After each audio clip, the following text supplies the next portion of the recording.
amplifies everything.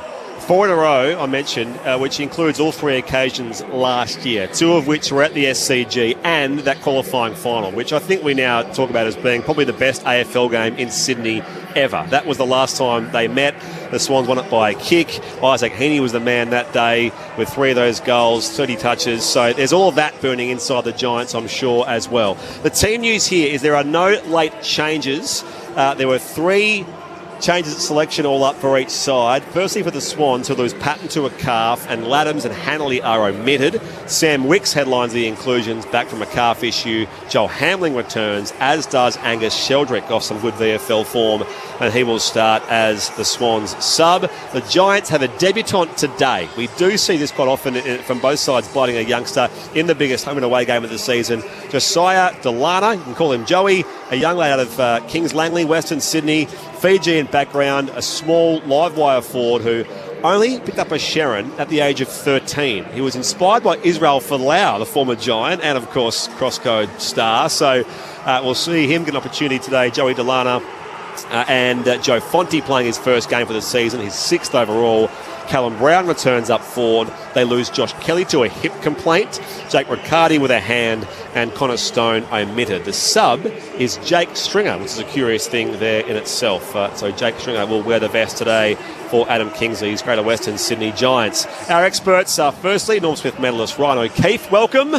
Yes, good to be here. Good to be here, and a great story for the debutant coming out of Western Sydney. Look, it's really good, and look, I suppose that's probably one good thing that came out of the Israel Folau experiment, is that it did inspire some of these young kids coming out of non-traditional parts of AFL to come and look, debuting on the SCG on a beautiful Sunday afternoon. It's fantastic. He's one of 6 kids. He asked for 80 tickets today, and there were 17 family in the rooms before the game. So it's a whole other culture, isn't it? That's brilliant, and that's, I think people got to realise that. Like, I know it's professional and elite sport, but it's still about family and inclusiveness, and for the club to be able to facilitate that and allow the family and friends is a great experience. And when you play your first game, and it's such a memorable thing, and I think the club to be able to do that's fantastic. And for the first time this year on ABC Sport, one of our new dads, former Eagle and Swan, Callum Sinclair. G'day, Cal. G'day, guys. How are you? And congrats to Garbs as well. And to you, Cal. And Alicia Eva. Yes, only last week. Little Patrick. Fantastic. I will say I am excited. It's my first appearance this year, and I tell you what, there's a big crowd building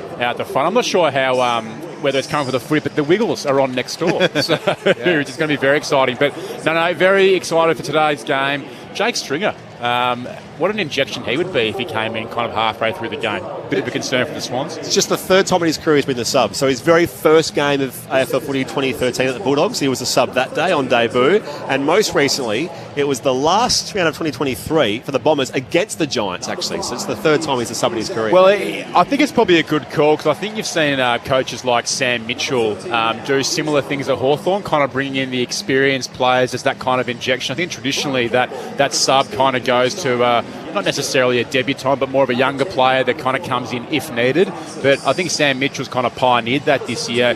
The injections of Luke Bruce and Jack Gunston being consistent subs this year, maybe that might be a trend that we'll see going forward. And to your point there, Carl, is that it's probably a really good call in terms of when the young kid gets on, they're running around like 100 miles an hour, like a chook without its head, to have a bit more of an experience.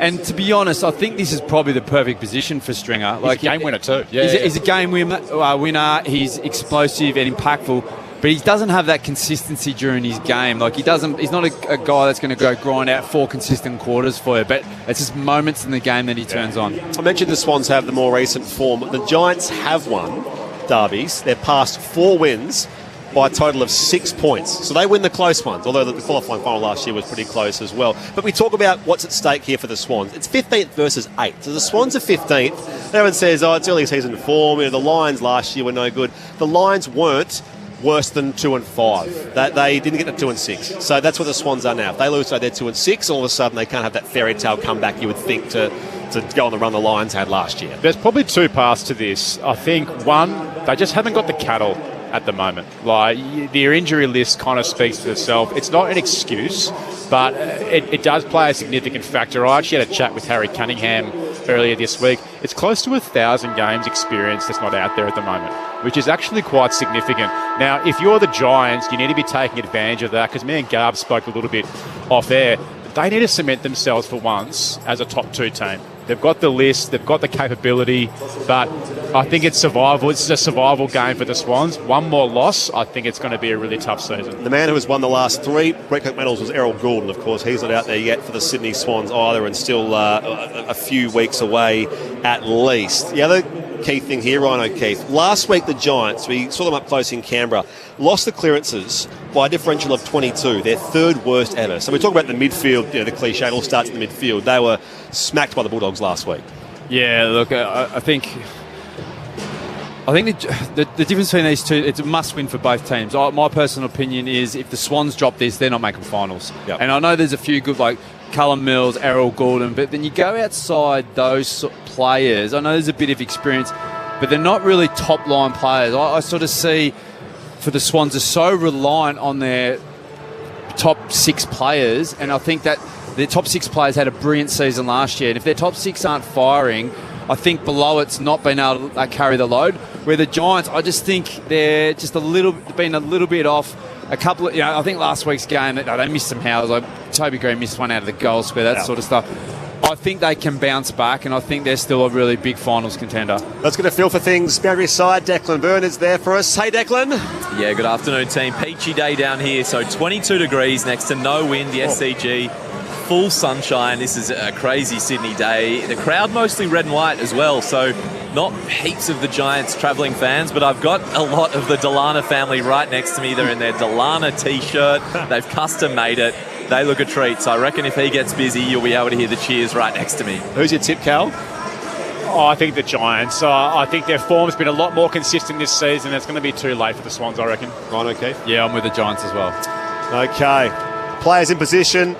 Beautiful clear skies overhead. The Battle of the Bridge. Of course, these sides have burnt some bridges as well. On ABC Sport, here's Dan Garb. No surprise with the tagging rolls. Jordan to Whitfield, Bedford to Warner. Swans win it out of the middle through McInerney. Inside 50, the mark to Francis. Out in the lead in front of Sam Taylor, sliding on his knees. A bit of push and shove after. I'll tell you what I liked about Francis then. As soon as the centre bounce went up, he was on the move. Both those key forwards for the Swans were moving, anticipating where that ball was coming out of the centre, and he was first to it. Great grab. Great start, Swans, to Sydney Derby 30. Straight out of the middle, one possession. Down the throat of their new full forward in Aaron Francis, who kicked 3 goals in his last appearance here against Port Adelaide. None last week, but presented well. Can he give the Swans the perfect start? And 40 out, slight angle to the right, and his kick is out to the right as well. And Connor Ryden lets him know about it. So the Swans with the first score a minute in to Derby, 31 behind. Giants yet to score. Sunday afternoon footy on ABC Sport. Here's Brett Sprigg. Whitfield goes to Ward, a short kick from the kick out. Ward was the sub against the Bulldogs last week. Because beyond defensive 50, Buckley out in the lead, spills the grab, picked up by Florent for the Swans. Plays the hand pass forward here for Campbell. Darts away, back to Warner, standing just forward of the wing. Chad Warner works it away, back here again to Wicks, one of their 3 inclusions. Inside 50, it'll drop low there for Heaney. Wasn't the best kick, it'll work out okay though.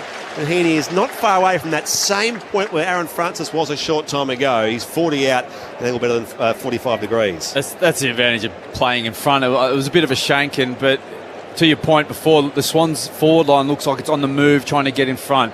And I think that's going to be the key to this game. It's whether the Swans can kick a winning score. Voice of Swans champion Ryan O'Keefe on ABC Sport. And bright sunny conditions for Sydney Derby 30. And here's the man who was impressive last time these sides met in the qualifying final. Isaac Heaney connects from 40, rides it home. And the Swans do have the first goal of the afternoon. 1-1-7, the Giants yet to score. 2 played first terms. Sunday footy on ABC Sport. Callum Sinclair and Ryan O'Keefe. I actually bumped into Isaac earlier in the week and kind of just asked him what it's been like the last kind of couple of weeks. Tension's high internally. Apparently they had a very big heart-to-heart off-site during the week, and there was some unacceptable behaviour. So basically him getting score on the board early, very, very good for his confidence. And not so good for the Giants getting an early touch for Isaac Heaney. But it's also good for a leader to put it on there. And I think that's the sort of makeshift forward line or key forwards that the Swans have got at the moment, when they get their opportunities like Francis did, you've got to nail them. Yeah. It's about scoreboard pressure in these big games. And for his confidence also. Briggs and Grundy. Briggs put under the pump by Giants coach Adam Kingsley during the week. We'll have a secondary bounce. That was way wide from the umpire. Basically threatened to drop him. Said Riccardi's the first ruck. We'll have a look at Briggs. Riccardi then got injured. So Briggs keeps his place. But a bit of gamesmanship from the Giants coach, perhaps. Here's Bedford tagging Warner, wins it out of the middle, kicks the Giants inside 50 for the first time this afternoon. Hogan comes out to meet it, taps it down to Ware. Handball into the debutant Delana. Grubbers his first kick in AFL football. Gathered by Blakey in the left back pocket. He kicks to Warner. It was a dangerous kick that Warner juggled. And there's a free kick on the play, so a reprieve for the Swans. And it will go the way of Chad Warner, who recently signed that 2-year contract. 3.5 minutes in, he'll take the free kick from half-back. Swans 1-1-7, Giants yet to score. He's one of those guys who's keen to lift, I'm sure, in his early season form. And down across most stats categories, his lowest point in 3 or 4 years. Blakey's kicked beyond defensive 50 to the outer wing. Sock it away forward here again. Trapped by Jordan. Back to Chad Warner. Steers that kick down the line on the bounce there, Francis. Gets away from Taylor. Hand pass back here for Lloyd. Puts the Swans back inside 50. Hayward in the contest, juggles it. Stolen away there by Bedford. Now Callaghan, all the way back to Lockie Ash. Little 1-2 there with the flying fin. And Callaghan, speaking of re-signing deals recently, hand pass off to Ash. He's off contract this year. Long hand pass, middle of the SCG, picked up by Jordan, and now McCartan. The Wicks under pressure, gets it away, back here again. McInerney's onto Campbell, forward of the wing, shows good pace away from Cadman, goes towards the vacant goal square. It's just offline and through from one, a score. Swans 1-2-8, the Giants yet to score. 5 goal in opening terms, Sunday afternoon footy on ABC Sport. I think the Giants need to stop this handball game, Ryan, that the Swans are kind of getting into. I know it's early and fast, but shouldn't be getting 3 or 4 chains in a row. It is sorry, Ryan, go on. No, it's all right. It is a fast deck on a beautiful Sunday. You can see that early from both sides, the way in which they move the ball through the middle of the SCG. Here's the Giants around the boundary through Ash, who's been in brilliant form so far this season. Arcs the back, gets away from Floret, kicks to half forward. Good grab, Cadman. He needs that, a bit of a confidence booster. Out of form, the former number 1 draft pick. That'll give him a lift. 60 out. Decides to go short to Callan Ward. He's still outside 50. On a tight angle, close to the boundary line. Ward will have to go laterally back to Ash. Swans back in numbers. So they'll switch it again. Ash to his partner in crime at half-back in Whitfield. But Heaney was back in position and he took the defensive mark as the Giants went inside 50. He was trying to find Darcy Jones, but Heaney came across beautifully. Florent moves it on quickly here out in space. McInerney goes down the pipe again inside 50. On the bounce, it's there. Handling the hand pass away, and now it's kicked from close range by Caden Cleary. He thumps it through, and there's more push and shove here as well. Oh, it's more than just push and shove. Hamling has a couple of Giants all over him. Buckley and Iden are down there as well. A couple of Swans going in to support Joel Hamling. Shove there from Jake Lloyd on Connor Iden. There's plenty of feeling early on. Sydney Derby 30. The Swans 2-2-14. Giants yet to score. Declan Byrne on the boundary.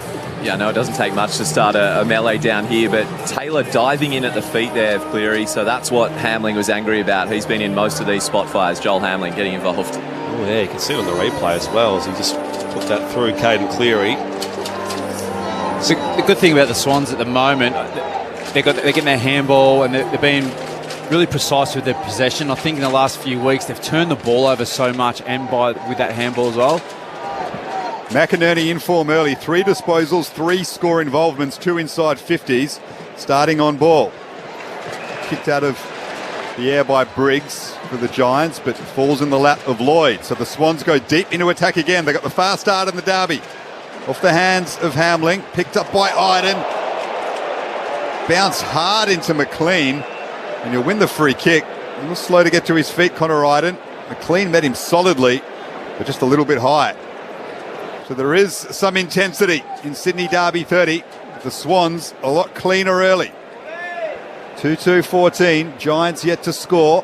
7.5 minutes gone. Sunday afternoon footy on ABC Sport as Jacob Ware sends it up to the wing.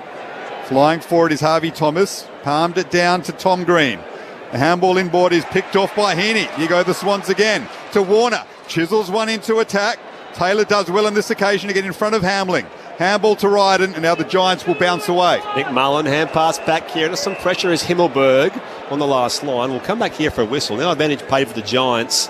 And it's swept forward here by Fonte from the D50. And they rebound the ball off half-back, the Giants, up in the one-on-one. Randy got the spoil from behind on Toby Green. At the drop, Corey Warner, the Swans. On the overlap through Wicks, and now marked by Robert into the back of him. That was vicious from Lockie Ash. It'll be 50. And Chatwater comes in as well. Wow, that was overzealous from Lockie Ash. And it continues here as well because O'Halloran's involved, Corey Warner. There are players just coming in, sort of side-swiping and making sure their presence is being felt. Meanwhile, one of them comes towards the paint of 50 here.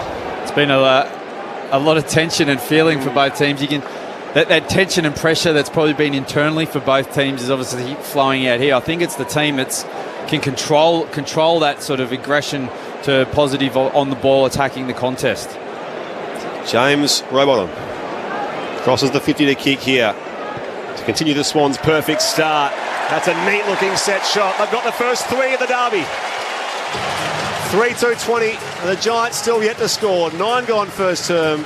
Sunday afternoon footy on ABC Sport. Our experts are Ryan O'Keefe and Callum Sinclair. I think they're mopping up the footy pretty well, the Swans. I think they're defensively, they just can't seem to move the ball. The Giants, they're getting that kind of switch. They're running across the face of goal, but it's just that outlet kick that they can't seem to kind of get at the moment. So I think the Swans defensively are setting up really well on those outside shoulders.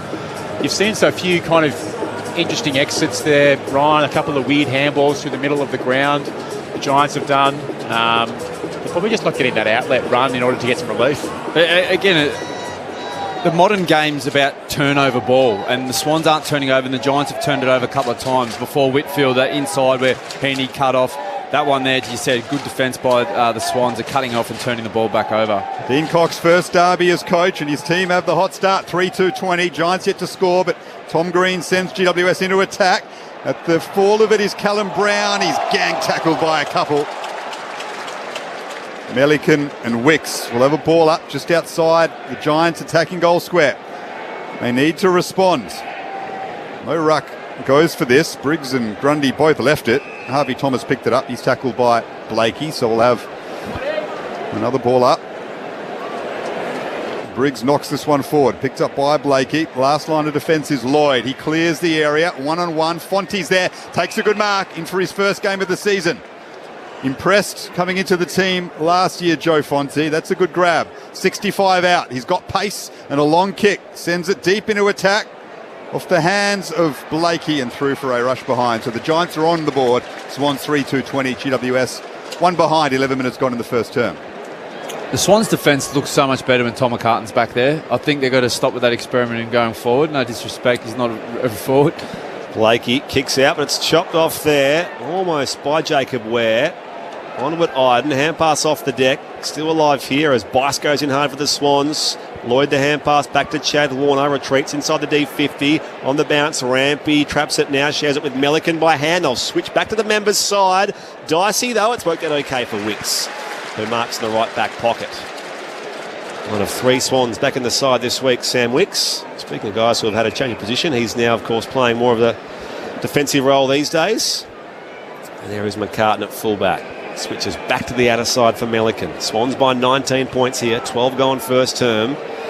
Can Dean Cox's men find a way out of the Giants attacking area? Heaney comes up and marks at left half back. Bedford now trying to track Heaney. He goes inboard to Warner.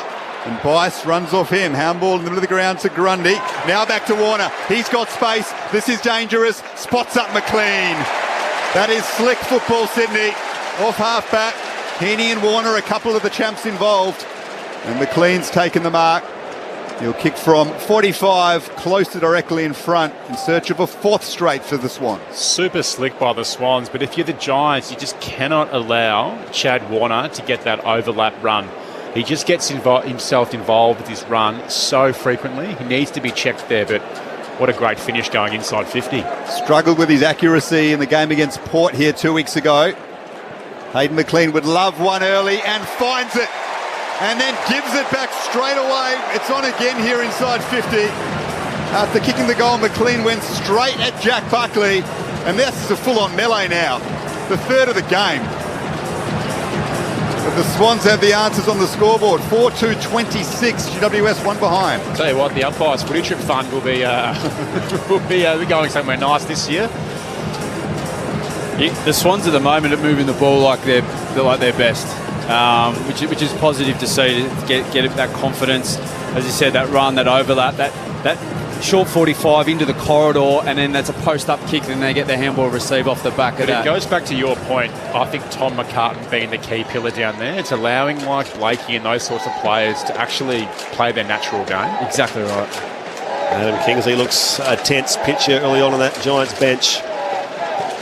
25 points. Here's the Swans early lead here. And a little Callum Brown wrapped up by Florent. Did see these teams meet in Match Sim back in February, just across the way here at the neighbouring oval. And that day, I remember thinking the Swans looked so slick. It was one of those weird sort of 7-quarter Match Sim games in the pre-season. But Brown wrapped up again here by McInerney. And again, we're balled up. And whether it's just that system, that game style which worked that day, that Dean Cox has enacted here again for a hot start. 4 goals to none. Balled up again. McLean down here. Tom Green gets there first though for the Giants. He leads the comp in that category, winning the footy from hit-outs. Jordan's hand pass chopped off. McInerney goes inside 50 again. Little bounce loose here. Taylor competes with Francis. Gives a nudge. Taylor holds strong. Works the hand pass back to Buckley. The Giants can rebound. Buckley's kick, though, favours Corey Warner. Went over his head. Good contest by Darcy Jones just outside defensive 50 for the Giants. And then Himmelberg takes it over the boundary line. Toby Green yet to touch the football. The Giants captain. His team down by 25 points. 15 minutes into the first term. On a beautiful Sunday in Sydney. ABC Sport has your Derby 30 covered. Darcy Jones wins it off the ruck tap down to Tom Green. Just pokes one out in front. With the on-running player there in O'Halloran, who couldn't take the mark under a lot of pressure from Bice. So boundary throw in front of the Swans bench. They'll be feeling really comfortable about their start. After a tough week of strong talks, they've settled best in the Derby. And back in it comes. Brown in front of McLean. McLean follows up though. Hand pass spilled by McInerney and now off the deck. Bice. Rebounded away by Rowbottom towards half forward. Jordan back with the flight. Has Whitfield for company and eventually sees it out of bounds for a throw-in. Umpire Matt Nichols, who covers the Chrome Dome in the cap. That's sort of been his go in the more sunny days. You can see they're putting Jordan's putting time into Whitfield off half back there as a defensive forward role. And Bedford's just having a chat to his coach Adam Kingsley on the bench, just explaining a few things that are going on out there. And as we've spotted a free kick which will go the Swans' way for a high tackle. It's going the way of Rowbottom. So he's at right half forward. Home side leads by 25 points here at a sunny SCG. We'll see what he can do. Rowbottom, he goes inside forward 50. And again, Hayward this time. That's a great kick. Chest mark in the right forward pocket, no more than 15 out. The Giants, they're all looking at each other, all arguing with each other. There's just a little bit of disconnect between the midfielders filling the hole and the defenders. That ball should not be marked on the chest from there. No way at all. That is an absolute defensive error by the Giants as a whole defensive unit. Will Hayward, a couple of goals in that qualifying final last year. And he goes check side here. And with the correct finish, they've kicked the first 5 of Sydney Derby 30. It's the Swans 5-2-32. The Giants remain stuck on just the one behind. 17 gone first term. Sunday footy on ABC Sport. Callum Sinclair and Ryan O'Keefe. The thing the Giants aren't doing to the Swans is putting any pressure on the ball or any pressure on their outlets. So it's allowing the Swans to get into their flow and then be able to move the ball. And that was quite similar to that scratch match you saw at the start of the year. There was just no defensive pressure on it. And if you give the Swans time and space, they will cut you apart if they're not turning the ball over. And that's what they're doing at the moment.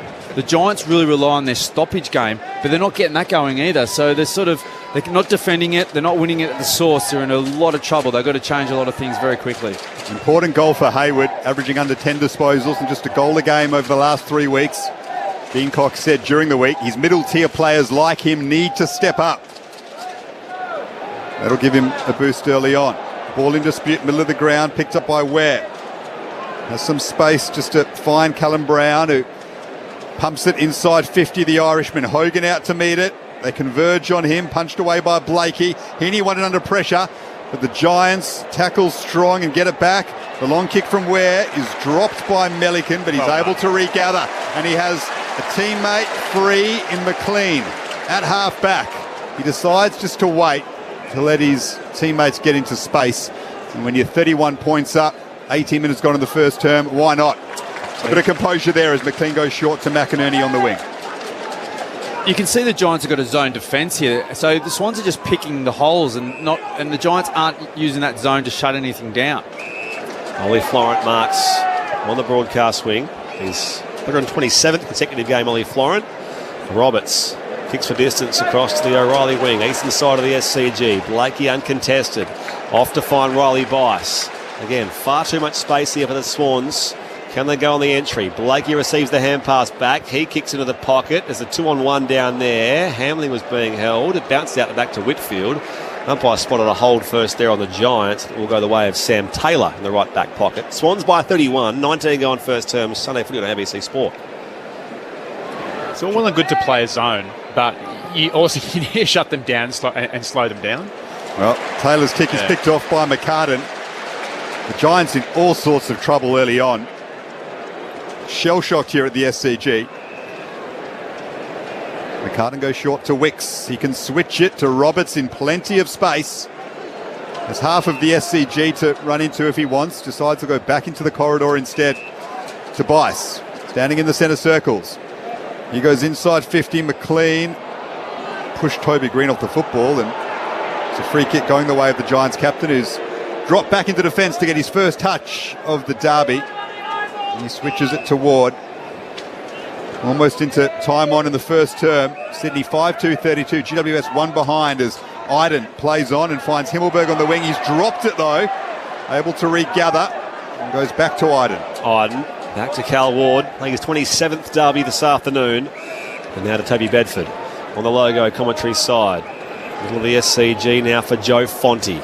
Can the Giants set something up here for a neat entry? It's been few and far between in this game so far. They haven't kicked a goal yet. Fonte pops it inside 50, honours that Darcy Jones lead. Takes his chest mark 40 out, slight angle right of centre. It's a first forward movement with a little bit of patience and composure for the Giants, and I think lowering their eyes, knowing that Blakey is going to do what he can always to try and get that third man in and get that handball received. So it's a really good passage of play there by the Giants. It's actually their first mark inside 50 as well to the Swans 5.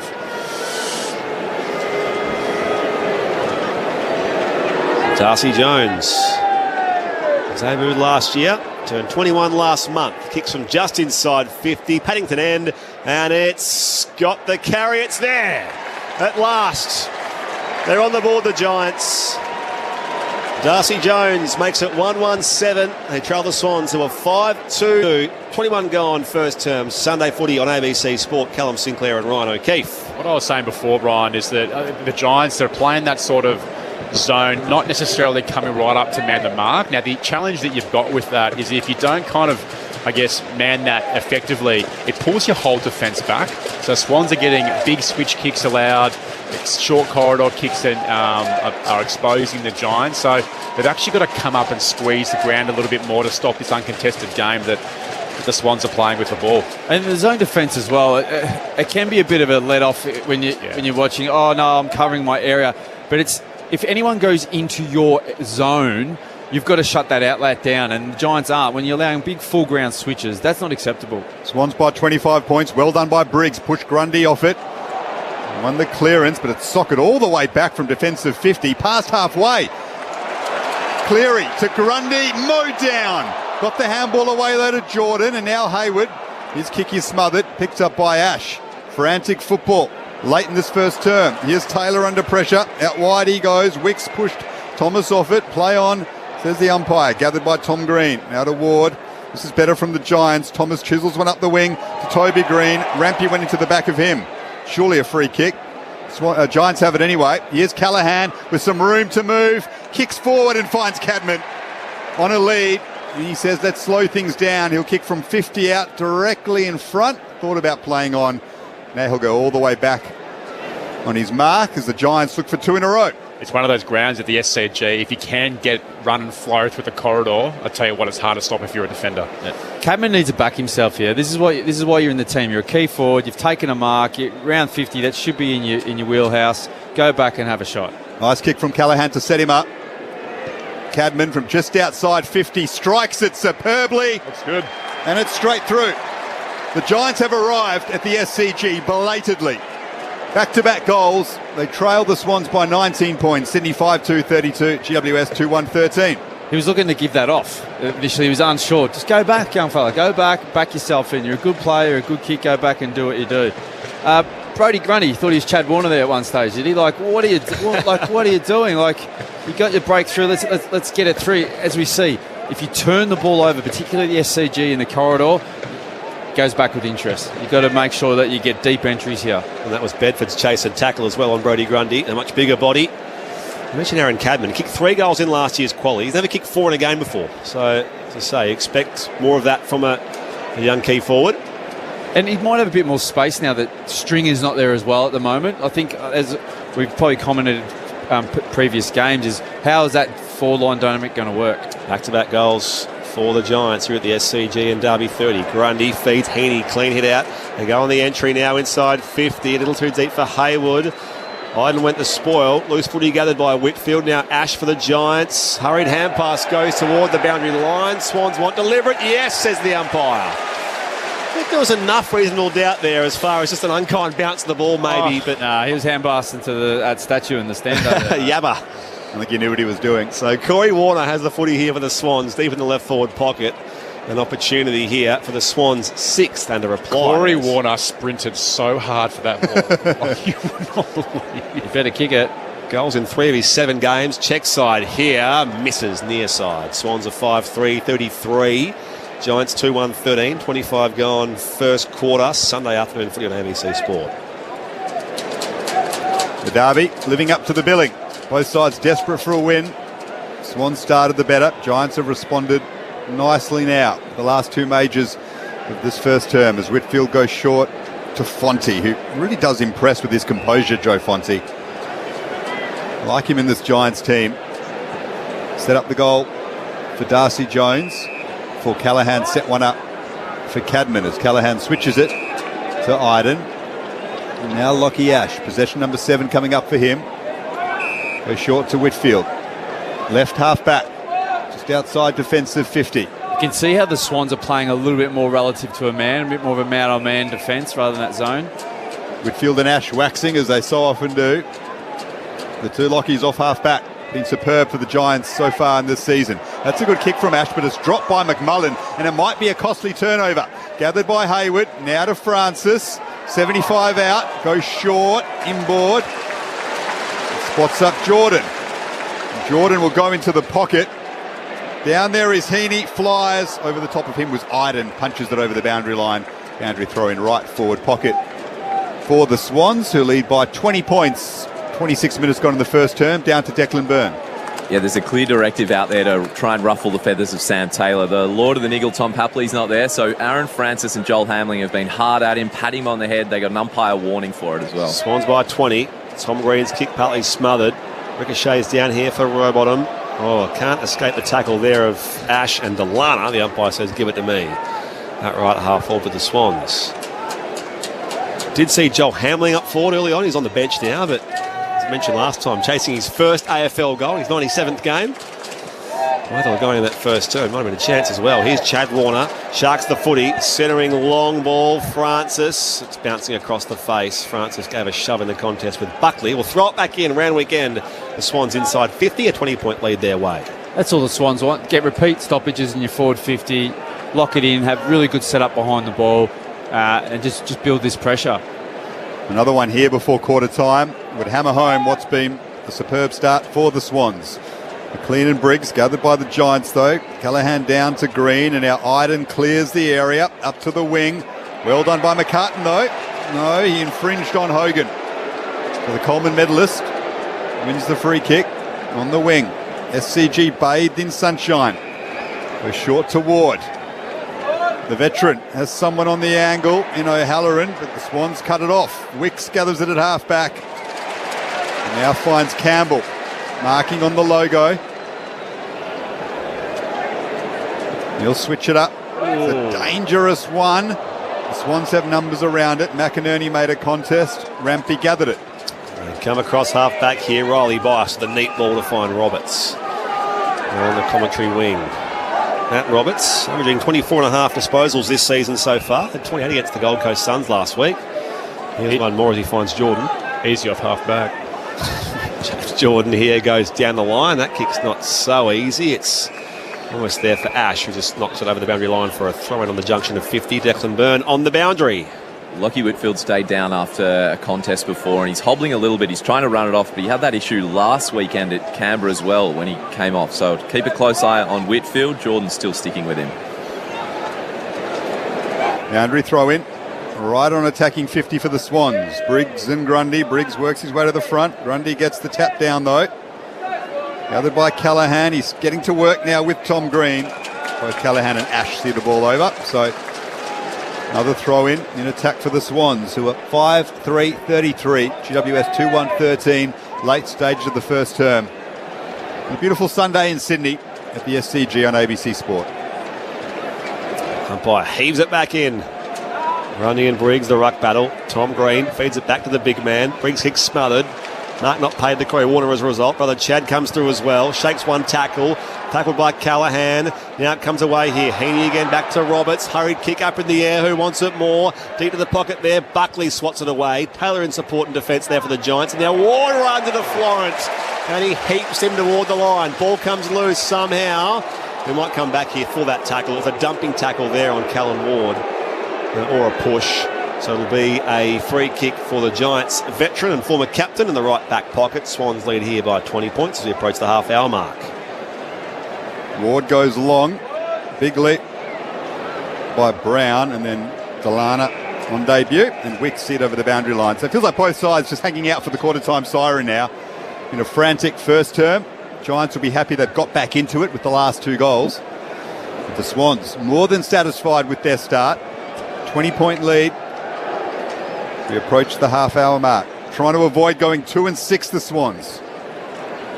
Here's Florent. Hamble looking for Grundy. Spiked forward by Briggs. Green and Rampy. That's an absorbing battle. Well done, Toby Green, to win it. Then caught by Rowbottom. And caught holding the ball. One of the best tacklers in the comp, James Rowbottom. Eyed off Toby Green and caught him at left half-back. And yet James Rowbottom himself has been caught holding the ball 8 times this year when he's been in attack. So he's a good tackler. He also copped a few as well. High towards half forward. Chad Warner dives in low and takes it 65 from goal. Just to move things on rather quickly, you would think, in these dying stages in the first term. Off a couple of steps. Heaney gets some separation there late on Bedford. And Heaney takes the mark in the left forward pocket, 25 out. Those Giants players, Ryan, all asleep. Literally, you had Isaac Heaney sitting there.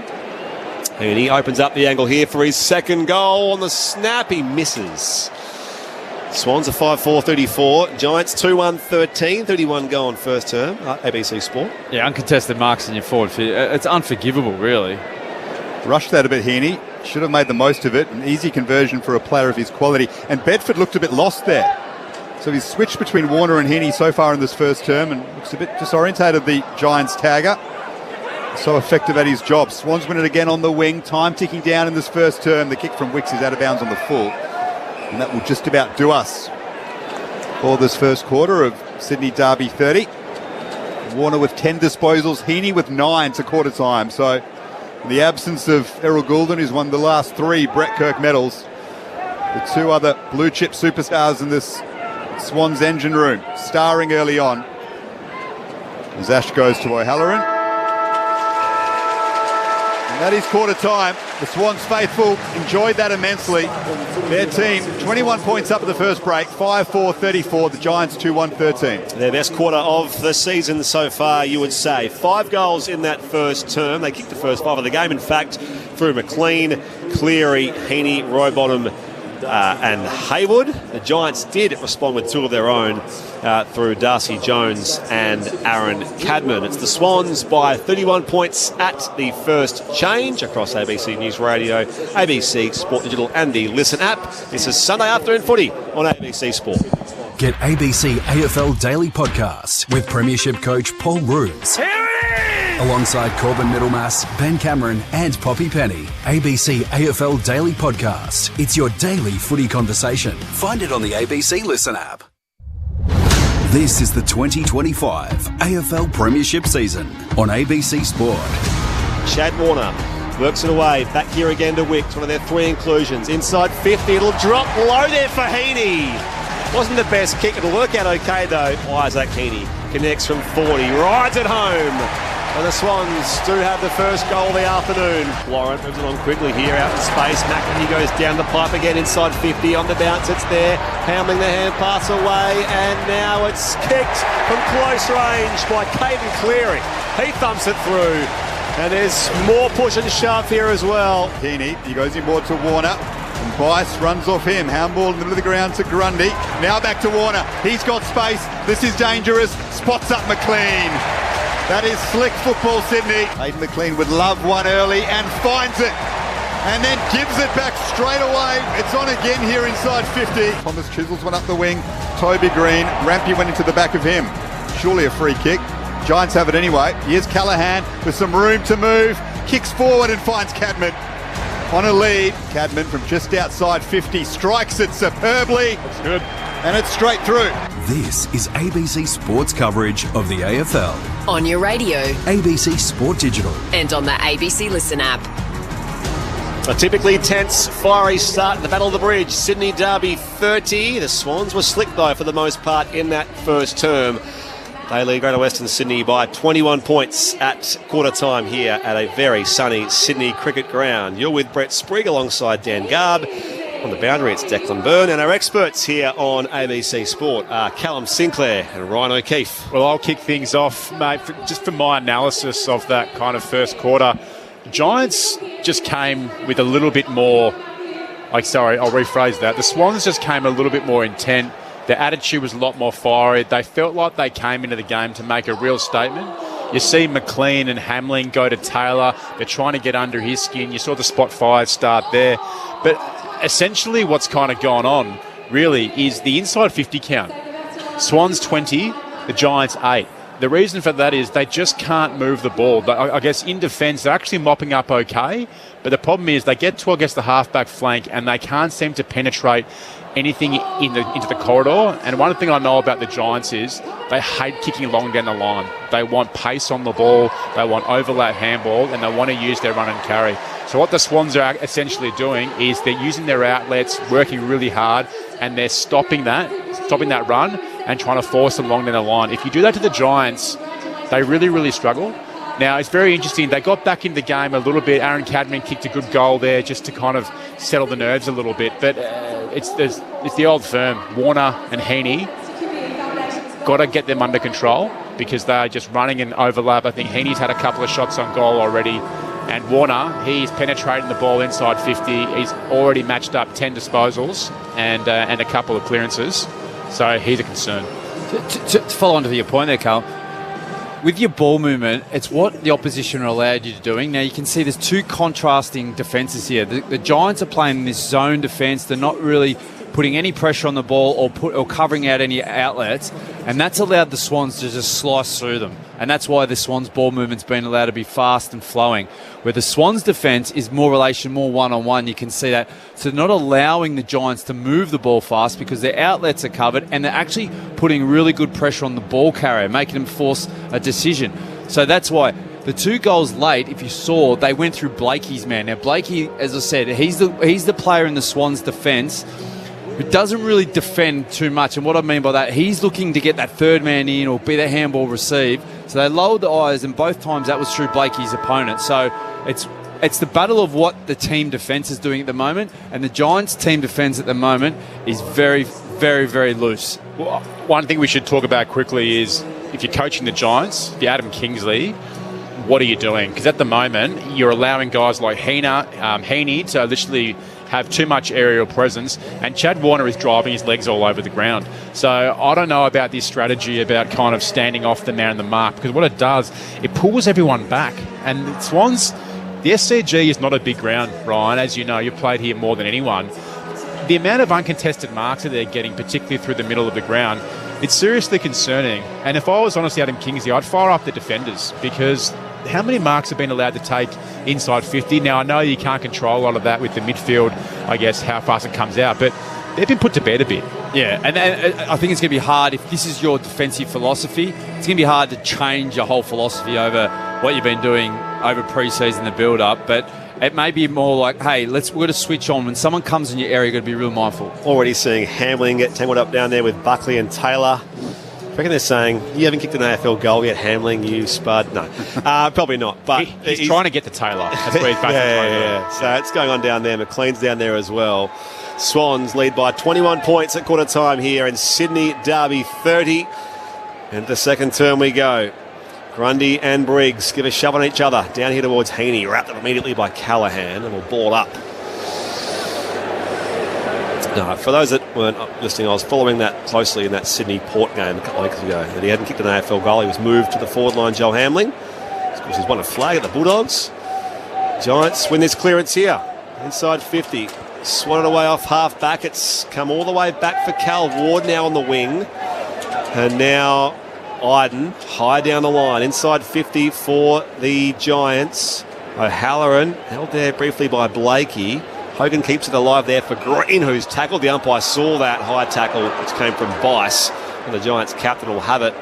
45 out from goal in the right forward pocket. He's not giving up on Hamling. He just wants that defensive structure to break, and he just needs Buckley to go to McLean. He's just not giving up on it. This is something we don't see a lot from him. He's a guy, obviously, only made his club debut in the opening round, or round one, Joel Hamling. Spent all year in the VFL in his third AFL club. You don't see him be too fiery, but he's driving this down in the Swans attacking area. Meanwhile, Toby Green, who, by the way, has been goalless in his past 2 trips to the SCG, including last year's qualifying final. This will be a very important captain's goal. Right in the junction of 50, and he misses, narrow to the near side. So the Giants are 2-2-14, Swans 5-4-34, 90 seconds into the second term, ABC Sport. They have not stopped the 4 of them. Buckley, McLean, Hamling and Taylor pushing and shoving for the last 5 minutes. As the Swans go up to the wing, well done by Iden to win that contest. Got their hands free to Callaghan.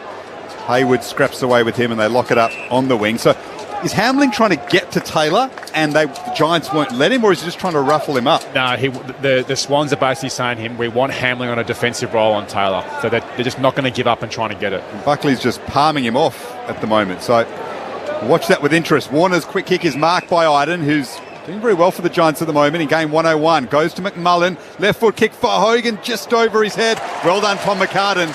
He started well in the Coleman medalist, McCartan. That's a strong defensive mark. Switches it now to Lloyd. And the Swans, with a 20-point lead, can try and bounce off half-back. 2-time Ferris and Best winner Jake Lloyd. Call to play on now from half-back. Down the eastern side. McLean outnumbered, coming across Briggs. He's come down hard, Kieran Briggs, and he's in real trouble in back play as the play does continue on here. Well, ball up not far from there. He's slow getting up, is Kieran Briggs, and he does so now.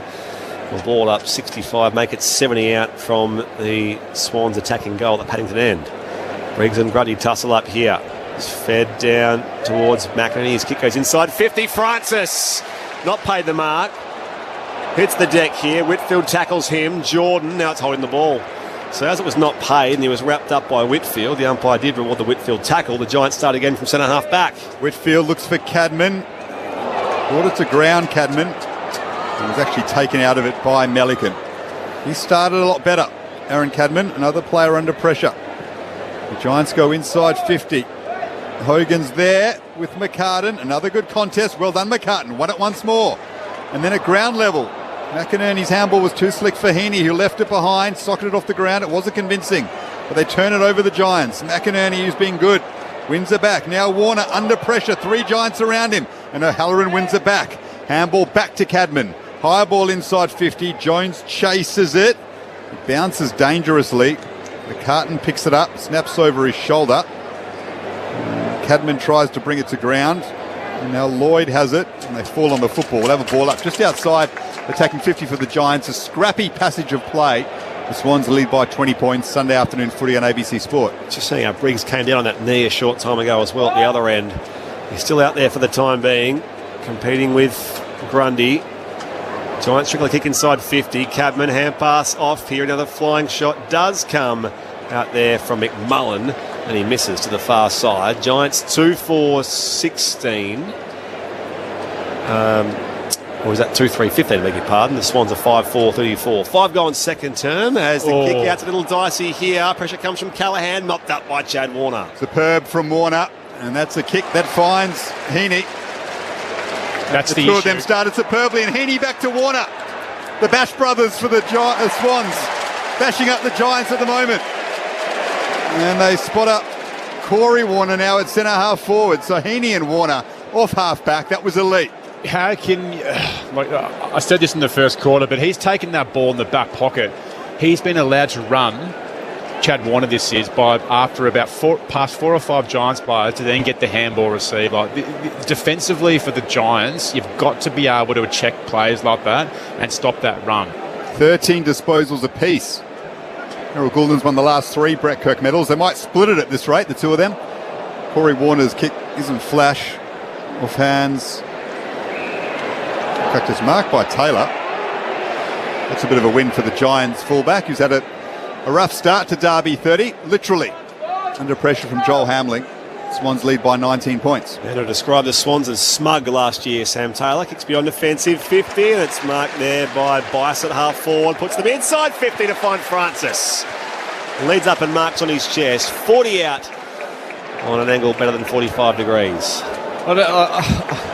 I don't, with all this rivalry stuff, there's one thing I'd never do. I'd never give my opposition a reason to fire up at me by calling them smug. Meanwhile, Francis came essentially to find Nick Blakey, who's directly in front, 45 out. Never give your opposition a reason to fire up or use it as ammunition, I think. Times have changed, Ryan. It's content now. It's media made. It's it's working well for him, isn't it? Don't worry, the social media stuff was a big part of it. The teasing about South Melbourne and all that sort of stuff. Nick Blakey coming off his 3 goals against the Suns last week. He's got one here. And the Swans do indeed have the first goal of the second quarter. After 6.5 minutes, they're 6-4-40. GWS at 2-3-15. Sunday afternoon for you on ABC Sport. Your experts, the Norm Smith medalist Ryan O'Keefe, former Eagle and Swan Callum Sinclair. To the game out there at the moment, they need to put someone on Chad Warner, I think. Crazy. You've got to stop him. I think Chad Warner's the barometer of the Swans. When he's up and going, the Swans are flying. Like Isaac is obviously a class, but he can be quite hard to tag with his air ability. But when Chad Warner's up and going and he's running and breaking lines like we've seen for the first quarter and quarter and a half, they've got to shut that down. So they need to put someone on him. I can categorically say the Giants will be going into vision at half-time and saying, who is going to be accountable for this guy? He's running past 5 or 6 of us. But it's usually Bedford. Bedford started on Warner. He's been matched up on Heaney. It looks as if Bedford's not even tagging at the moment and maybe playing as a pure midfielder. Perhaps they need to address that, the Giants, because Heaney and Warner are carving them up at the moment. Not perhaps, Garbs, they do. So that's the point. Like they've got to stop their barometer of the Swans. Swans up by 25. Midway through the second term. Florent goes in the back of Ward. Ball spills free. Here's Darcy Jones, tries to paddle it forward. Picked up by Bedford, right on by Tom Green. Strength to get away from Florent. And now snap the Giants inside 50. And McCartan out again. So much better down back. It just looks comfortable. The team looks more settled. That's where he is. He's having a superb game, Tom McCartan. Strong defensive mark and goes short to McInerney, who's also been an excellent performer early. His 10th disposal coming up. From centre half back again, just goes short and wide to McCartan.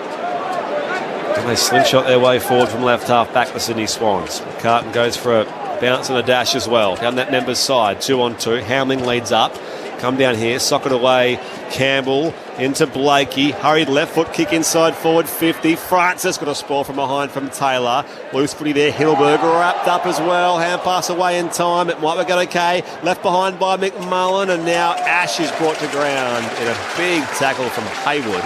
The umpire will ball up 40 out from the Sydney Swans attacking goal. Patting down to the SCG. Swans lead by 25 points, 9 gone second term. Hayward's game's really impressed me today. He's brought some energy and some pressure. Briggs wrestles with McLean, palms it down to Tom Green, straight to Roberts though, that wasn't 15, so he got the handball away to McInerney. That's a good tackle from the Giants. Callum Brown spotted Blakey, who was desperate to go on one of his customary runs. Brown mowed him down at half-back, plays on, handball into the middle for Bedford, gets it back but now leaves it behind. That's not his strength, Callum Brown, running off half-back, and perhaps that showed. They win it back though, the Giants. Here's Himmelberg, a reprieve for them, looks for Cadman and finds him. Well, they made the most out of a tricky situation, GWS, and Cadman will kick from 40 out directly in front in search of his second. But that's the point I was making earlier, is that the Giants, they don't like going long down the line. For some reason, they don't train it, they find it uncomfortable, and if you actually shut down that run, they make unusual decisions like that, Callum Brown. You made the point, it's not his game.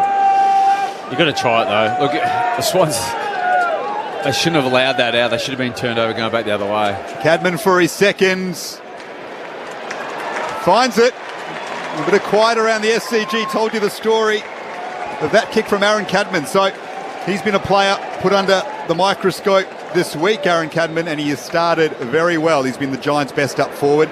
The margin now 19 points in favour of the Swans. There's nothing wrong, though, with having something set up as a last resort to go long down the line and actually play a bit more of a territory game rather than give yourself unnecessary pressure and try and invent something. So maybe we think a bit differently. As mentioned, Aaron Cadman has never kicked 4 goals in an AFL game. He kicked bags of 3, I want to say 3 or 4 times last year, including in the qualifying final at this ground. We'll see if he can keep sparking the Giants here. Again, Jesse Hogan is alongside him in that forward line. And Jake Stringer is the sub today.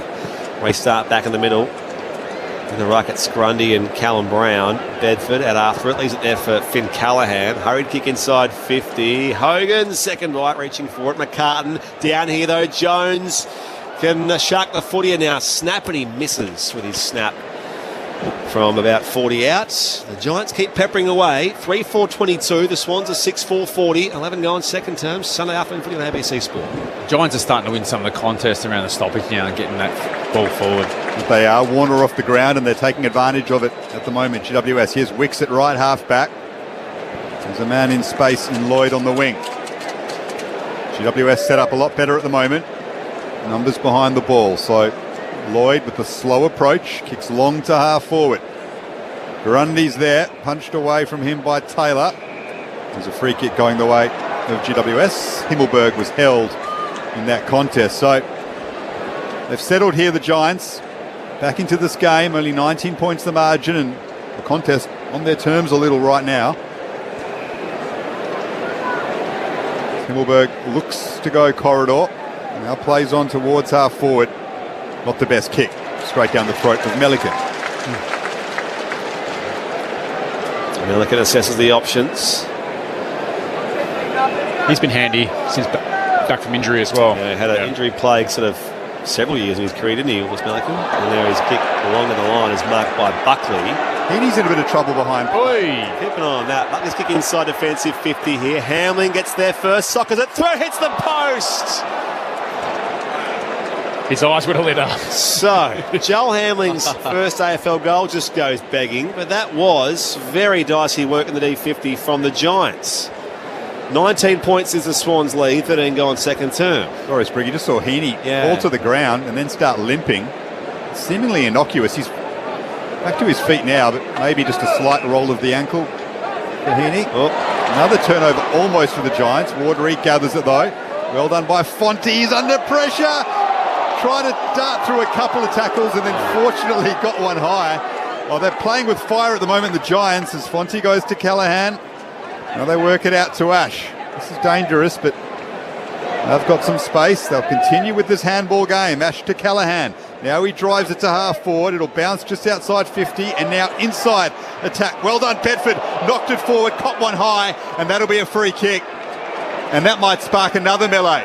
He knocked it forward to Hogan, Bedford, and then caught one right around the head for his trouble. Didn't quite see who it was from the Swans. It was Melican, I'm told. And he's apologising now because he knows he might be in a bit of trouble for that Lewis Melican, as Bedford, slow to get to his feet, will take the free kick from 45 out in a 45-degree angle. Oh, that's just a poke in the eye. It was under. It didn't hit him. It came under his armpit, and his hands flicked him in the eye. He's not in trouble for that at all. Watch, comes under. Oh, not a great look. Go. I know what you mean, though. It probably. Or what does he do? He body lines the player, and they clash, and there's concussion. Then you're in trouble. So it's what do you sort of do as a player? I think the body language of Lewis Melican at the moment, I think he thinks he might be having a case to answer for during the week. Bedford's come off the ground. He's bleeding just under his right eye. And so Jacob Ware will take the free kick in his absence. Amid all that, this would be huge for GWS to peg the margin back to 13 points. Big kick. Ware on his left. A kick from just inside 50. 45-degree angle to the left, or slightly better than.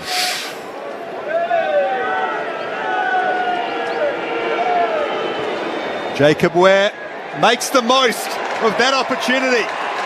GWS right back into this derby. 13 points the margin. Bedford caught high. He's off the ground, getting his eye patched up, and Ware converts. Let's go down to Declan Byrne. Well, a couple of injuries. Firstly to Bedford, who, that cut beneath the eye looks a bit rattled, as it has when it hits your eye, often just getting that blurry vision. So he's getting attention. It was Heaney's left knee that he was feeling for. He's hobbled off. He came off in a bit of trouble touching the front of the left knee, but he hasn't got any attention, so hopefully he's going to run it off. A reminder, Angus Sheldrick and Jake Stringer are the respective subs this afternoon. You just get the sense that if it's a close game, you just don't want to see Jake Stringer enter if you're the Swans. Mind you, he has kicked 3 goals, 12 this year for his new club, so he's had the best start. No. It's not for the first time in the game. The Giants have kicked back-to-back goals. Making contested things here. 13 points as the Swans lead. Waiting for a clearance. Callum Brown plucks it clear. Shares it with Finn Callahan. Right foot kick towards half forward. Coming up in front there, Roberts with Delano, the debutant for company, and now Callan Ward takes it out of bounds for a throw-in.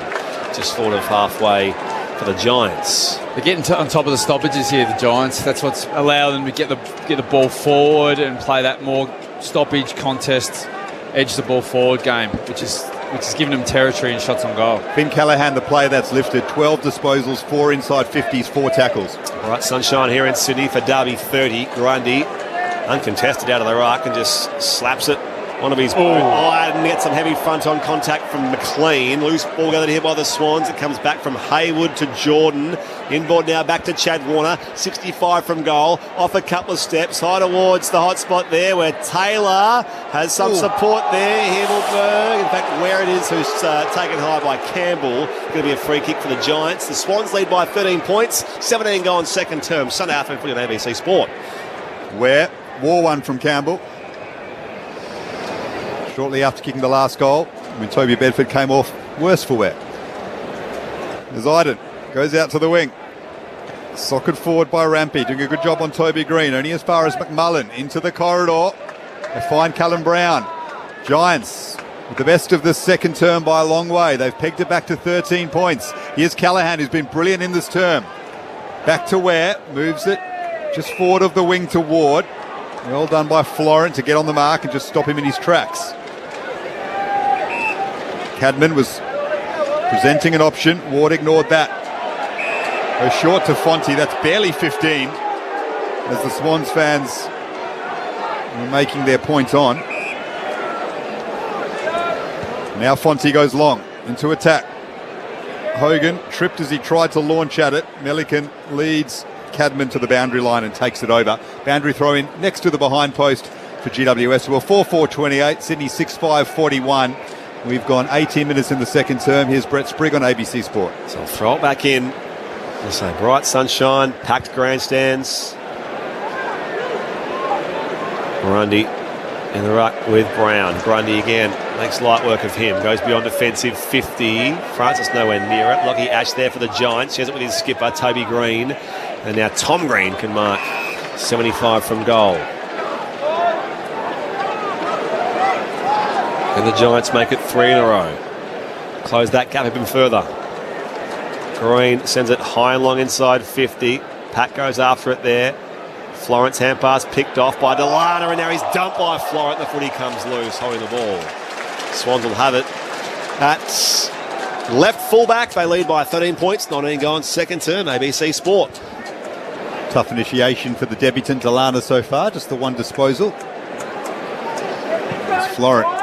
Not too many options, goes up the wing looking for Grundy. Off hand, stays in play. Buckley to Ward, and now Tom Green, clever handball back to Ward.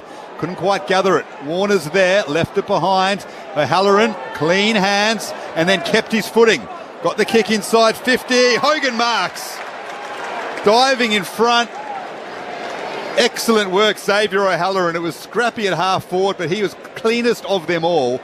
The quick kick finds Hogan, who'll kick from 40 out, 45-degree angle to the right. It just shows that real strong core strength of O'Halloran there. He's a bull in there, and he just said, I'm not going to ground, I'm not taking this easy, and then gets it forward. And the advantage of playing in front and being on your toes ready to go, that's why Jesse Hogan's having this shot on goal.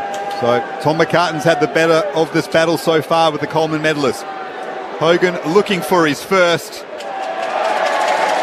Leaks it out to the right and badly. Just makes it through for a behind. But the Giants are on top in the second term. The Swans' lead is pegged back to 12 points, 20 minutes gone in the second quarter. Was as high as 31 in that first term here at the SCG. 21 points out the break. And now Lloyd with the Swans beyond defensive 50, hounding up in front. Ball there from Buckley. Onto it there, Haywoods. Tom Green gathers here, shares it with Callaghan, and now McMullen, 55 from goal. Into the pocket, now he centres his kick towards that 2-on-2.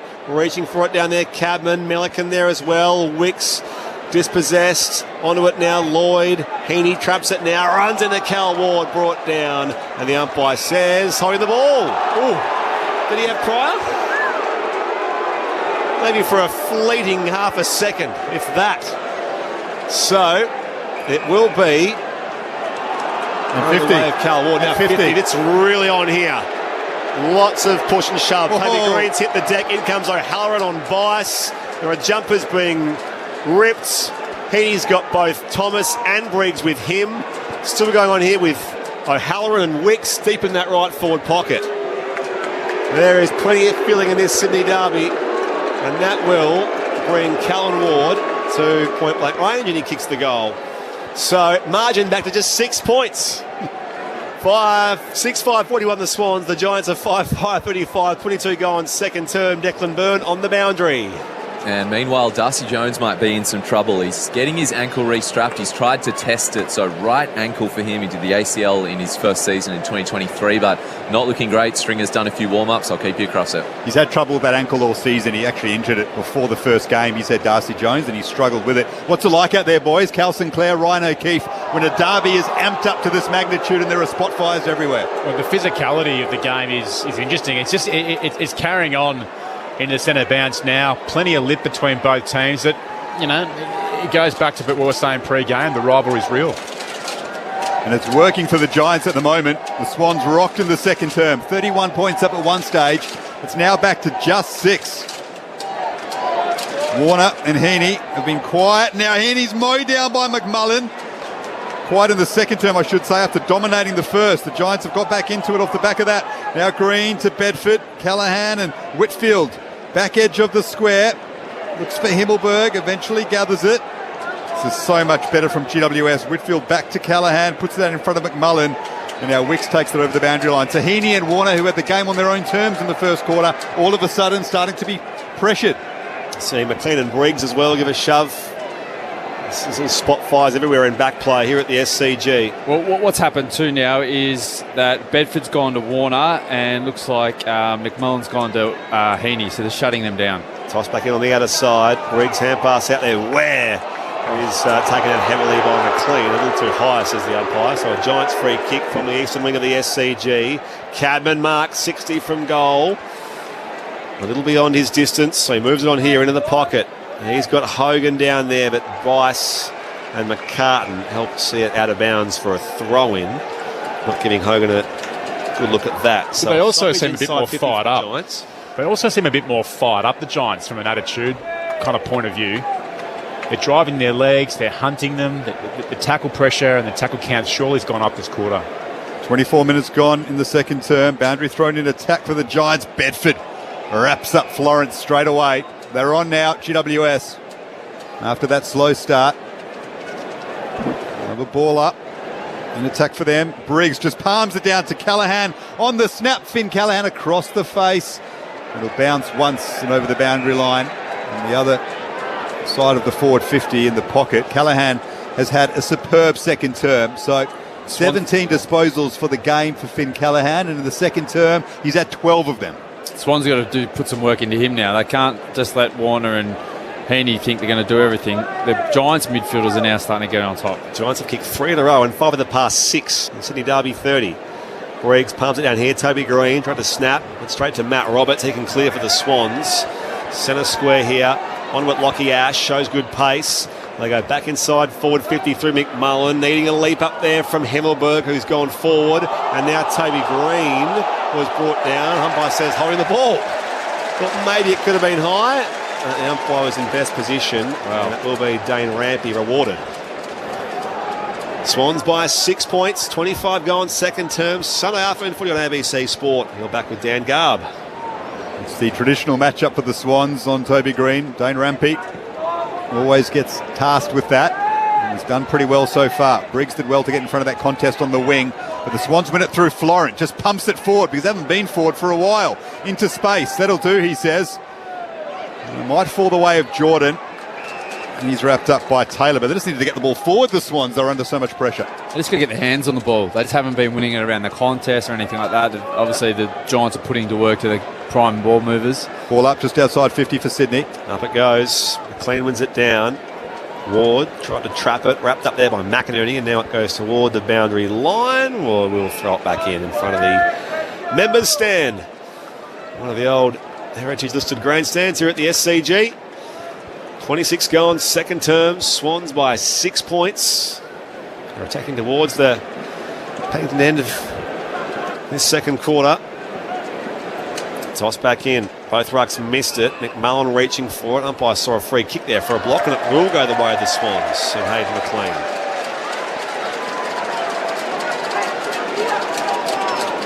Hayden McLean's a long way. He might fancy himself here to go with the set shot. Well, maybe a slight breeze behind him. Top of the square. Drop it there. There's enough red and white jumpers down there. McLean ambles in. Does go to the hot spot. Up in front, McInerney. Toby Green can help clear it. Hand pass on here. Fonte and now Callaghan. They're away through Lockie Ash. Here is Ash. Out wide to Cadman, who has space. It'll sit up nicely for him. Chasing him is Corey Warner. But Cadman can get onto that left foot and kick them inside 50. O'Halloran couldn't quite take the grab. Did very well to hold his body position. Just didn't quite finish it off. And the Swans through Roberts are able to gather and switch it to Florent. Looking for Heaney. They read it well, though. It's McMullen with the job on Heaney now. And he got in front of him to spoil and take it over the boundary line. Late stages of the second term. It's the Swans by 6 points. Boundary throwing right in front of where Declan Byrne is sitting. Yeah, so Darcy Jones has had that ankle issue, but it's the right knee this time. He's got it fully strapped and he's really trying to get some sort of movement in it. Stringer's warming up again, so yet to get back on the ground with that right knee issue. Swans by 6 as we approach half-time on ABC Sport. Heaney hurries his kick towards half forward. Hamlin traps it. Hand pass back to McInerney, and now it's in the hands of James Jordan. Shrugs the Whitfield tackle. Keeps moving by foot. Now it skids inside 50. A little wide of Francis. So we'll throw it back in, 45 around from that left behind post. Paddington end of the SCG. As mentioned, 6-5 plays 5-5. The Giants have kicked the last 3 goals in the game and 5 of the last 6 since the Swans kicked the first 5 in the contest. 28 goal in second term now. Swans would love a steadier before half-time. Boundary throwing in attack for them. Francis doing the ruck work with Briggs. One by Tom Green to Taylor. His kick is a little bit hurried. And up and under. Chasing it is Ward. The bounce deceives him hugely. Florent is well tackled, though. And then Green, he's caught holding the ball, Florent, but Toby Green was a little bit over-excessive, perhaps, in diving into that contest, and Florent lets him know all about it. But well done by Delana, the debutant, to catch Florent holding the ball. And the Giants go through the middle of the SCG with Callaghan. Excellent grab by Cadman. Centre half forward, plays on quickly, looking for Bedford. Couldn't quite reel it in. Melican is able to rove, but his kick wasn't exactly accurate. And the Giants are able to win it back and lock it up just outside attacking 50. Swans lead by 6 points. And we've got 30 seconds to go in the second term. Here's Brett Sprigg. Up in the air. Clean, outputted by Briggs. The Giants have it Ware. Overspent the hand pass, and now he has to deal with the pressure of McInerney. It's back with Wicks of the Sydney Swans. Hurry kick down the outer side. Hamling in the contest there with Buckley. Spoiled away. Campbell running by. Just goes back inside forward 50. No one is there, so it's a race on foot. No surprises. Buckley's out in front there by about 5 lengths. He slides in here, coughed up the foot. He has some support there with Callahan. Back to Whitfield on the behind line. And now a neat little kick to find Jacob Ware to settle things down inside defensive 50 for GWS. They trail by just 6 points, and that will be the half-time margin. The quarter which did belong to Greater Western Sydney. And as I keep saying, kicked the last 3 goals in the game and 5 of the last 6 since the Swans' hot start.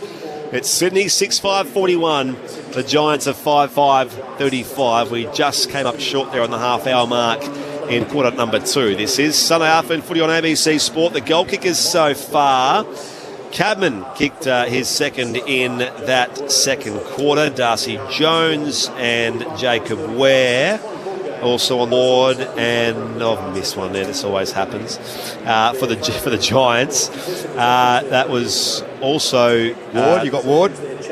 Yes, there's Ward. There he is. That's the other one. And for the Sydney Swans, so far in this game, all singles to McLean, Heaney, Rowbottom, Haywood, Blakey and Cleary. So 6 points is that margin, down from 31 as it was midway through that first term. Your experts on ABC Sport are Norm Smith medalist Ryan O'Keefe and former Eagle and Swan Callum Sinclair. You can see the games got slowed down a fair bit and went into more of a contest game, which I think suits the Giants a lot better. Their bigger bodies around that stoppage, they started getting their hands on it, which they weren't doing at all in that first quarter, and they were able to sort of grind away and just keep putting pressure and they played pretty much most of the game in their front half. So that's why they had the ability to kick a lot more scores, and as we saw, the Swans had very few opportunities going forward. They weren't allowed to get free ball, get uncontested ball and get that going, because they did put time. They made that move of putting Bedford to Warner, and looks like McMullen's gone to Heaney. So they go, well, the Swans have got 2 players here that are going to beat us. We'll shut them down and let's see if the rest of them can beat us. And as we can see, they're struggling to do that. Yeah, absolutely. And back to your earlier point, Ryan, now the Swans need to go in a half-time, and there's a guy called Finn Callahan that Garbs mentioned during that quarter that literally absolutely dominated. The thing about him was he was driving his legs and he was penetrating the ball through the middle of the ground. Another player that's been a little bit, I guess, problematic for the Swans in that quarter would be Cadman. He's kicked a couple of goals. He's got a really good, I guess, he leads the footy really well. I just think if the Giants can play through him a little bit, because I think he's probably going to take on maybe a Blakey at times, and he takes his marks in that gold zone. What I mean by that gold zone is that kind of that patch between kind of 50 and 70 out from goal. He's taken some really good marks around there, and what that does, it just draws up your Swans defenders, and there's just been a couple of missed opportunities there for the Giants. One thing about both teams at the moment is just their aggression and physicality. There's a ton of niggle, but both teams have given away free kicks. So Ryan made the point earlier, it's all well and good to sit there and be physical, maybe throw a couple of cheeky ones under the packs, but if that's going to cost you on the scoreboard, you've got to be really, really careful. Both teams have been guilty of that, and I think going into the second half, there needs to be, continue the physicality, continue that niggle, but let's not affect the scoreboard, because I think it's going to be a very close game. I think the niggle... What's the niggle do? What's it prove? It's a waste of time and a waste of energy. Just stop worrying about the niggle and worry about just playing the ball. And I think that's probably where in the first quarter the Giants got caught up in it. Particularly you saw the back to Buckley and they were too worried about who's getting on Hamley in this, and they took their mind off the game. And then I think on that quarter the Swans are trying to be the aggressor, and they got sucked into a bit of retaliation where a couple of players came in late to the tackle and then gave away that 50-metre just play the game. It's what happens in big finals, and we've seen the last two appearances from the Swans in the grand final. Worry about playing the ball and actually winning the contest. Worry about all that periphery stuff, because that's what wins you games of footy, not all that periphery argy-bargy stuff. I'll tell you what, Sam Taylor, he's getting a lot of attention. You know what I mean? And this is the sign of a really, really good footballer. You're getting a lot of attention from pretty much the entire Swans forward line, but definitely Joel Hamlin. He's trying to win that, but Taylor's had a very good game. But he's holding up quite well. He's doing his best, but it's a sign of this guy is one of the great defenders of the competition. I know it's hard because he's probably sitting there going, what does it achieve? But in terms of his performance, he's been one out on occasion, but he's a tough cookie. Yeah, but that's the wrong player to put attention in. Put that attention to Finn Callaghan, a young player, midfielder. Team, all right, as a team, get together. That's who we're niggling. That's who we're getting in the grill of and stopping. Sam Taylor's going to do his job regardless of who's on him, because he's a key defender. Okay, a key defender. I agree with you, but who from that Swans midfield would you send to Finn Callaghan? Warner and Heaney aren't the kind of players that I guess are going to be doing that job. You got Rowbottom, you could send to him. Rowbottom, yeah, it's a good one. Go in there. You could even throw in McInerney. Yep. These guys, there's a plethora of players here that aren't ball winners or game winners. Give them a job to do. Jordan's been doing a great job on Whitfield, so he's been doing it. So they're probably going to keep going like that because they want Whitfield to get off. But there's a whole heap of players here. Cleary's been actually putting a lot of really good pressure on. Put him in the midfield, put him on Finn Callaghan, go, hey, mate, you got a job to do. Declan, what did we see as the Swans came off the ground a short time ago? Yeah, we don't see it often. the Auskickers were almost out here, and the Swans were still having a player-only meeting, and it was led by the ex-captain, Dane Rampy. Really demonstrative, pointing. I guess without Mills, Goulden, those leaders, Rampy really telling it how it is out here on the field, which you don't see all that often before they headed into the rooms. One of you guys mentioned just a short time ago the recent record in grand finals. That actually was the theme of the Giants banner, which read, "We lost to GF. That wasn't nice. You got smashed not once but twice." that is the bad blood stuff that comes up with these two sides. It's all part of the fun. And it's all part of the theatrics and the content. You say, I must be getting a bit old, but what does content do? It doesn't win you games of football. Well, the Swans lead this one just by a kick. They won last year by a kick as well. 6-5-41 to the Giants, who are 5-5-35. That with the second half very shortly, but right now, time for ABC News.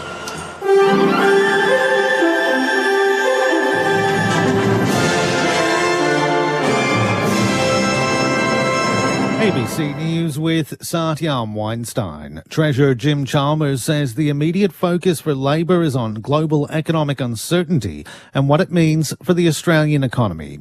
He says the priority for the Albanese government's second term will be productivity in the economy, but also building more homes, working on the energy transition and embracing technology.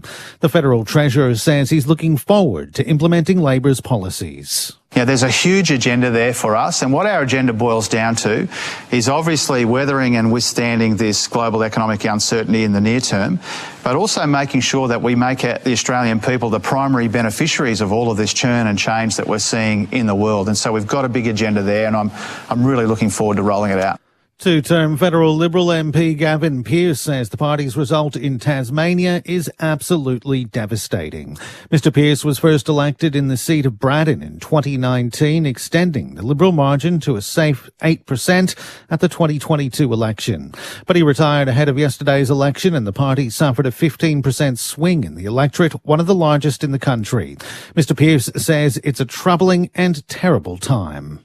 I'm sure that there's a room somewhere in Canberra where there are a number of post-election result reports gathering dust, and probably no one's read them or implemented them. We need to get back to looking constituents in the eye and building that rapport, that faith, that trust. All sitting independent federal MPs are set to retain their seats following yesterday's federal election. Two new independents, Nicole Boller in Bradfield and Sydney and Jessie Price in Bean in the ACT, are also both ahead in the counting in their seats, which remain too close to call. But with Labor holding a decisive majority, independent for Warringah, Zali Steggall was asked on the ABC Insiders program if independents and crossbenchers will now have less power. I dispute that, because I've been in Parliament for 2 terms now. I've been under a majority coalition government and a majority Labor government. And each time we have been able to work collaboratively with the government of the day, push the agenda. I've committed to be a champion for climate action and integrity, and we are moving those things. Singapore's governing People's Action Party has won its 14th successive general election, taking all but 10 seats in Parliament. The landslide victory gives Prime Minister Lawrence Wong a clear mandate to form majority government. The PAP has governed Singapore since winning independence from Britain in 1965. In a speech to supporters, Mr. Wong has pledged to work for all Singaporeans. We are grateful once again for your strong mandate, and we will honour it. We will honour the trust that you have given to us by working even harder for all of you. Medical charity Médecins Sans Frontières has condemned a deadly attack on one of its hospitals in South Sudan. The strike has reportedly killed 7 people and wounded 20 others. MSF spokesperson Manman Mustafa says helicopter gunships carried out the bombing. It was horrific and a big surprise for us. We are quite outrageous and shocked that the hospital is bombed. Our pharmacy has been burned down to ashes. The civilian population also were attacked. We received about 20 wounded in the hospital. The Colombian government has ordered the deployment of 3,500 troops to the northwest of the country after the ELN rebel group declared a curfew there. The BBC's Leonardo Rocha reports. On Friday, the rebels ordered all residents of an area along the Baldor River to stay indoors for the next 72 hours. They said the measure was aimed at sheltering them from attacks from Colombia's most powerful drug trafficking cartel, the Cartel del Golfo, which operates in the region. The army says the ELN is not interested in the well-being of ordinary Colombians. It says the rebels are also involved in drug trafficking and are trying to secure control of the river that links the region to the Pacific Ocean, a major smuggling route. Dozens of people have been charged during a 2-day blitz targeting knife crime on public transport in Sydney. Police seized 8 knives and made 12 drug detections during a high-visibility operation on Friday and Saturday around the city's CBD and Northern Railway lines. Officers say 24 people were charged, including 5 teenagers. And an Australian team has won the country's first World Championship medal in the sport of curling. The mixed pairing of Tali Gill and Dean Hewitt won the historic bronze medal at the World Curling Championships in Canada. ABC News. The World Test Championship is coming. He gets connection here, lifts it over the keeper, 1 bounce for 4. Australia versus South Africa. And he nicks it, he's got him again. Catch every ball on the ABC Listen app. This is the 2025 AFL Premiership season on ABC Sport. Bedford gets it back but now leaves it behind. That's not his strength, Callum Brown running off half-back, and perhaps that showed. They win it back though, the Giants. Here's Himmelberg, a reprieve for them. Looks for Cadman and finds him. Cadman for his seconds. Finds it. A bit of quiet around the SCG, told you the story. It'll bounce just outside 50 and now inside attack. Well done Bedford, knocked it forward, caught one high, and that'll be a free kick. And that might spark another melee. He knocked it forward to Hogan Bedford and then caught one right around the head for his trouble. Bedford's come off the ground. He's bleeding just under his right eye. Jacob Ware will take the free kick in his absence. Jacob Ware makes the most of that opportunity. GWS right back into this derby. Wicks dispossessed, onto it now Lloyd. Heaney traps it now, runs into Cal Ward, brought down. And the umpire says, hold the ball. Ooh, did he have prior? 50. Cal Ward now 50. It's really on here. And that will bring Callan Ward to point blank range and he kicks the goal. This is ABC Sports coverage of the AFL. On your radio. ABC Sport Digital. And on the ABC Listen app.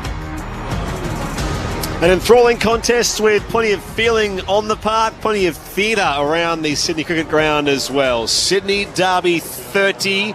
Where the Sydney Swans lead GWS, the Giants, by just 6 points. It's 6-5-41, players 5-5-35. You're with Brett Sprigg, Daniel Garb, Callum Sinclair, Ryan O'Keefe and Declan Byrne on this Sunday afternoon. You can text us 0437 774 774 if you would like to. Don't forget to add your name. A reminder that coming up over the course of the day, of course, the Sunday in round 8. Next stop is the MCG for Hawthorn versus Richmond. Now, some of you may head there on the ABC Listen app, but the best way, of course, to find that is on the Listen app. Just look for the ABC AFL button, so a full call, which will overlap with this game slightly. Hawthorn versus Richmond at the MCG. And then later on, it'll be the Q Clash, a sold-out Q Clash at the Gabba. So Brisbane v Gold Coast. It's the public holiday tomorrow in Brisbane, so it's a public holiday eve clash, prime time. That'd be fantastic. Second versus third, the Brisbane Lions and the Gold Coast Suns. So more still to come as round 8 comes to a close on this Sunday afternoon. Oz Kickers are still out there. It's just a fantastic atmosphere, isn't it? Callum Sinclair and Ryan O'Keefe always have great battles on the park, but the sense of occasion here, and of course what's at stake in the context of these two sides. Seasons is not lost on anyone, but it's a nice little occasion. No, it certainly is. I don't think there's anywhere else you'd rather be on Sunday afternoon in Sydney. You know, it's blue skies out there. Both teams have got a fair bit to play for. I think we spoke about it pre-game. You know, this really is a final saver, this game for the Swans. And I'd be curious to know, Ryan, your thoughts. I made this comment a few weeks ago on ABC. The challenge that I think the Swans have got is cattle at the moment. I know you made the point that you don't, obviously, outside of probably, you know, Mills, Amadi, and I guess Good, and the rest of them probably are just making the numbers. But that being said, they kind of need to hang in there till about round 15. Be in the mix, that kind of, you know, 9th on the ladder till about 7th, just to make sure that they can get the injection of those players in the back half of the year that you probably might not want to play them. Now, history would say that going into finals, you know, underdone is very challenging, but you just kind of get the sense that if the Swans can kind of just bank enough wins to still be in the mix around that kind of, you know, last third of the season, if they had the luxury of getting those players back, they might be a little bit difficult to play against. You just never know. You can see Brisbane had the blueprint last year. Yeah, but you have to be in the mix. I think you still have to be in the 8. You don't want to be trying to chase games and relying on other games to fall your way. As I said, the Lions weren't any worse than 2 and 5, which the Swans are now. Yeah, exactly. So that the Lions were, to your point, they're around the bottom 4 of the 8. So once they got full fitness, away they went. So that's where the Swans are. But I suppose what the looking at it is, can the Swans forward line, the key, where's their key forwards? Where's their key? Like, they've sort of got makeshift forward line going on at the moment. They've always been super heavy relying on their midfielders kicking a lot of goals. Yep. And if they're not kicking goals, where else are they getting their score from? That's my concern. You would hate for another injury to that midfield. If you're Dean Cox, if you got one injury to that kind of Heaney or Warner, your season's basically done, because Logan McDonald still very much not ready. Amadi just can't stay out there. I think Amadi, he gives us great glimpses, but one kind of question I've got in regards to the Giants, are they underachieving at the moment? Like, do they have the list to be a top 2 team? I think they are, but they just need to cement themselves in the competition. And they just haven't the last couple of weeks. And I had the Giants there. I thought the Giants would be right up there, top 4 this year, definitely. I suppose they've got a couple of players, like Toby Green's probably had a bit of a flat year to his high standards. Yeah. He sort of really hasn't been able to get in the game. That forward line of the Giants, I wasn't quite sure how that dynamic was going to work. Where you got Cadman, you got Hogan, and you threw Stringer in there. Then they had Riccardi a bit. I think today, with just sort of really Hogan and Cadman, it's looked actually probably as efficient as it is. Yeah. And that's when then Toby Green needs to get up and about. Just back to the Swans quickly as far as the injury list is concerned. So Callum Mills, we thought, may come back in the next couple of weeks, whether it's next week or the next home game, which is 2 Fridays from now. Obviously, Errol Goulden is still, they're saying, another 6 weeks at least. Joel Amadi is 2 or 3. Harry Cunningham, 4 or 6. Taylor Adams may conceivably, if he's required, play a role, come back in at some stage next fortnight. Tom Papley still 6 weeks. Wicks came back in today, of course. Up forward, McDonald, of course, he's still may have surgery. And Robbie Fox a couple of weeks as well. So there are a lot of names on there. So out of that, there's probably 2 players I'd would want back in my team straight away. The rest of them, so B-grade players. Goulden and Mills? Goulden and Mills. Yeah. Okay. Well, Mills hasn't played a lot of footy for a couple of years now. The hard bit for Mills is that plantar fascia injury.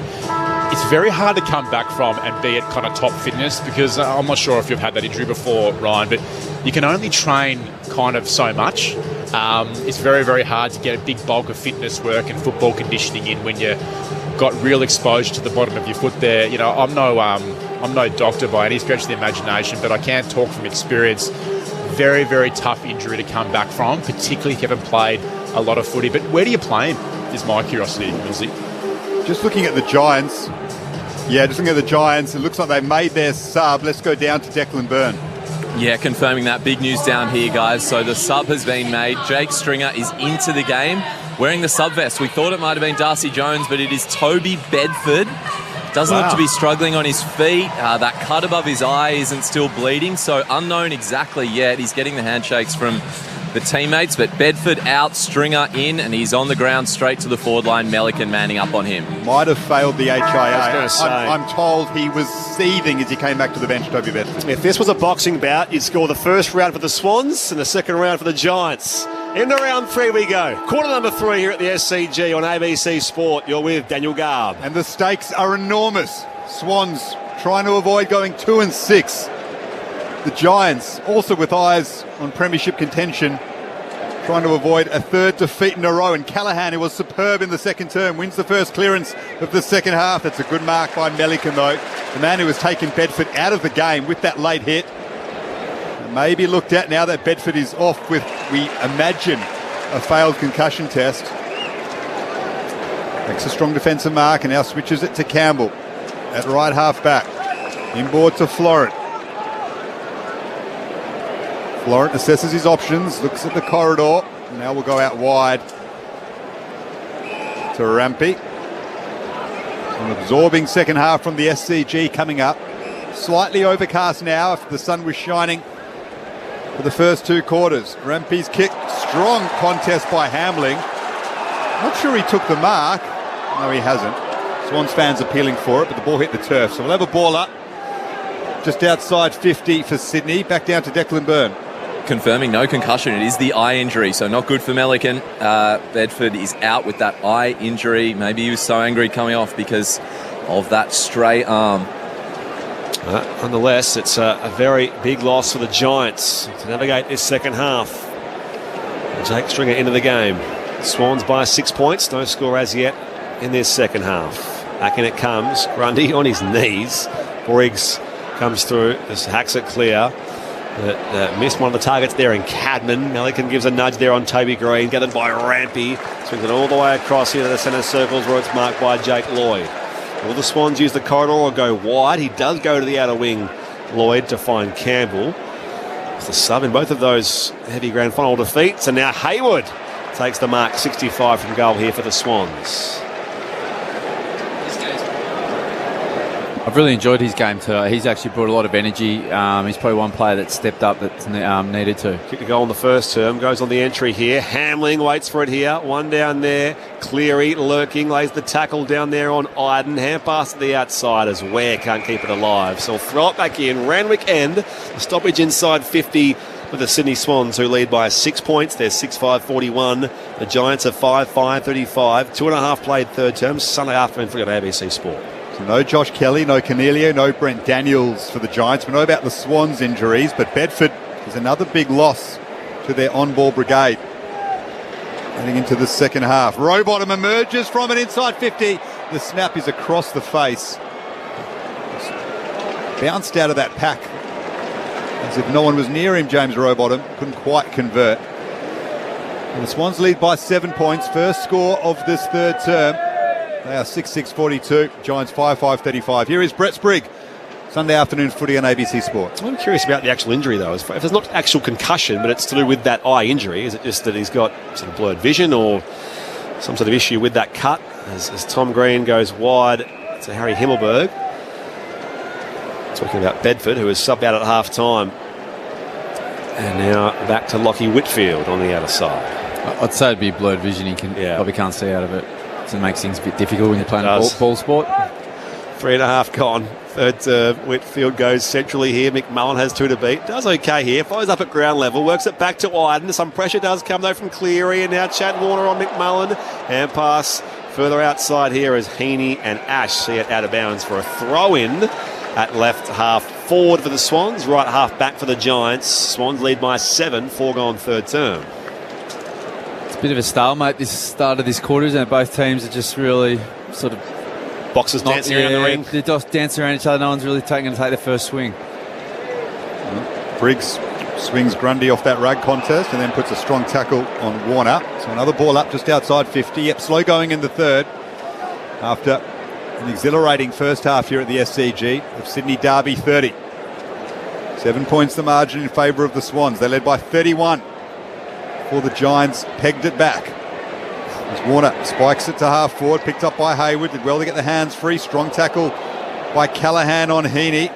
Ball still up for dispute. Francis and Jones fall on it now. So the ball up just next to the centre square, slightly forward of it for Sydney. What I've seen the Giants do a lot today is that third guy come in on the contest into someone and do a bit of a late hit. Just be mindful of that. The way their tactic is hitting someone on the ground, I don't think it's very sportsmanlike. Heaney's been held without it by Callaghan. In fact, Warner was. A free kick to Sydney. Possession number 16 for Chad Warner. Both he and Heaney exhilarating in the first term, then pegged back a bit in the second. He looks for Hamling. Off the hands of Campbell, taken through for a behind. So Sydney 6-7-43, GWS 5-5-35. Your experts on ABC Sport, Cal Sinclair and Ryan O'Keefe.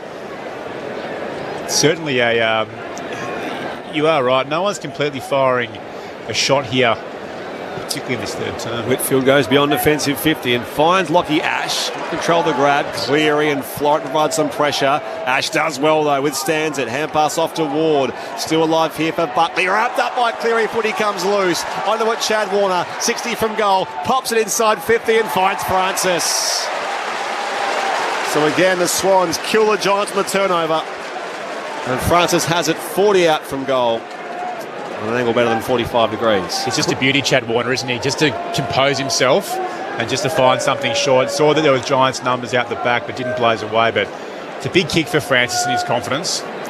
That's all off the back of Cleary's great work. He made one tackle here, got up, quick to his feet, ran, putting more pressure on. His forward pressure today has been very, very good. In his last game here, and Francis thought he was prime Wayne Carey. He kicked 3 goals in that last quarter, and he kicks one here. And the Swans land the first blow of this second half.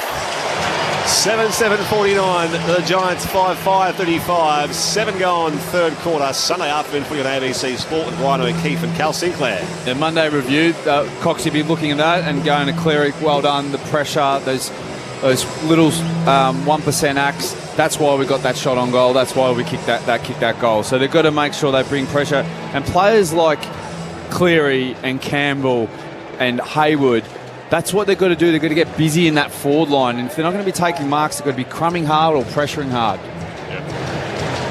Go down to Declan Byrne on the boundary. And the halftime hasn't slowed down Joel Hamling. The Giants back 6 want to have a meeting by themselves. He keeps trying to shove his way in and they're pushing and trying to get rid of him. So he is key agitated today, Joel Hamling. Pretty sure Francis was the sub last home game, wasn't he? He was. Kicked those 3 goals as the super sub. Swans lead by 14 points. He's given them a target now. James Rowbottom described him as predictable this week. He says we need someone who can just give us an honest target. Well done by Heaney. Guided it to Warner. Handball to Cleary across the face with his snap. Swans have started the third term like they did the first. I think the umpire's actually going to pay that mark. But Warner played on. They're on top. They lead by 15 points as the Giants bring it out of defensive 50. Himmelberg bounces it right half back and now down the outer side. Cadman slides out and marks.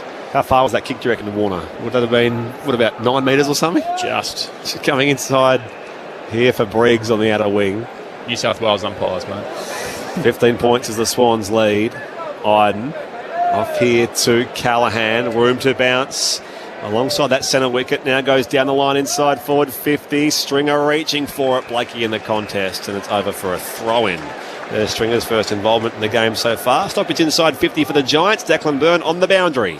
You don't often see Adam Kingsley this annoyed. He just had a really long bake of Whitfield saying two times. Whitfield shaking his head, walked away angry. So it is really, really strong messaging down here.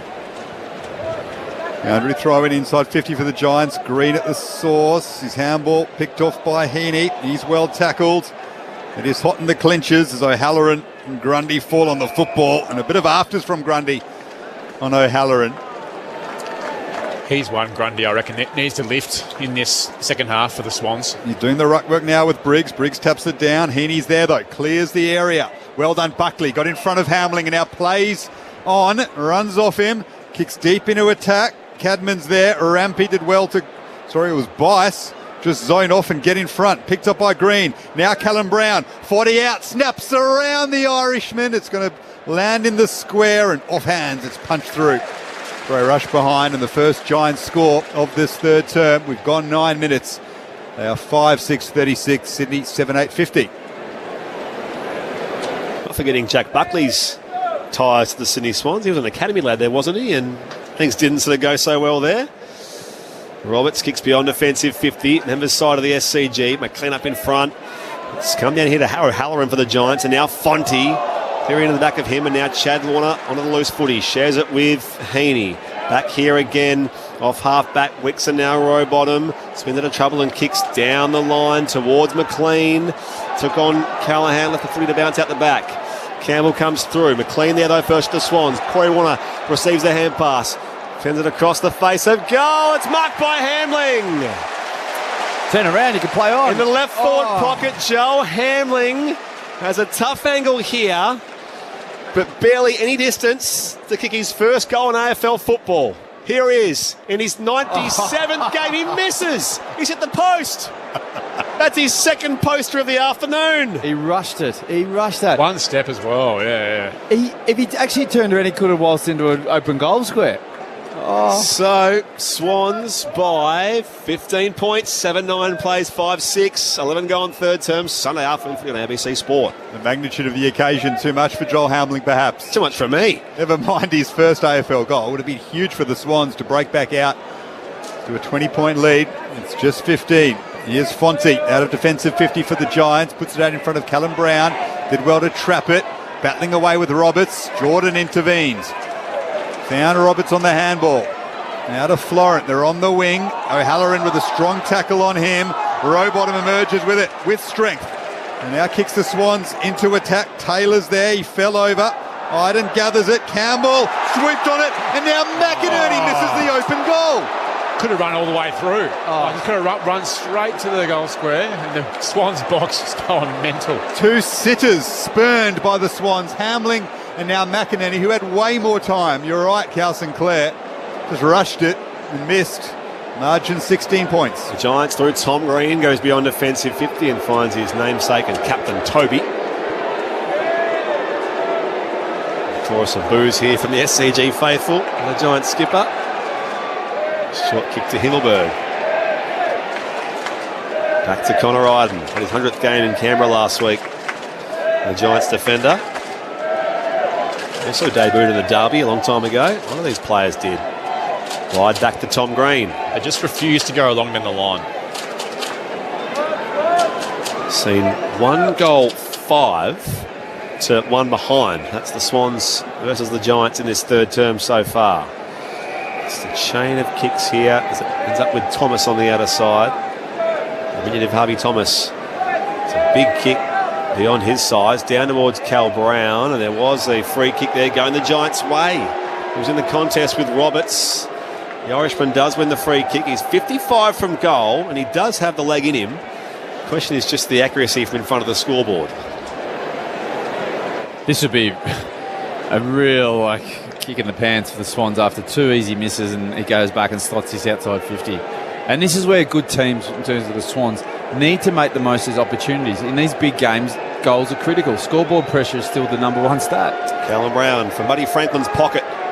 Tougher angle though. Kicks from 55 all the way. It's across the face on the line. Away here towards Stringer, who roved it, but he out of bounds on the full. fact, from Jake Stringer. So it's going to be no change to our score. 7-10-52 the Sydney Swans. The West Giants are 5-6-36, 13 goal in third term. Sunday afternoon for ABC Sport. Well, that sums up Stringer's accuracy since joining the Giants. 3 goals, 12, and that was out of bounds on the full. And now both sides have missed golden opportunities. Stringer at his best. Snaps true from that position as Blakey brings it back in. Punched away by Taylor towards half forward. Gathered by Roberts. Now Tom Green got the arms free. And the handball to McMullen. Mowed down is Toby Green by Rampy. Delana, though, with a handball inboard to O'Halloran. Spins around. Try to get it back to Delana, but McInerney read it best in defence of 50.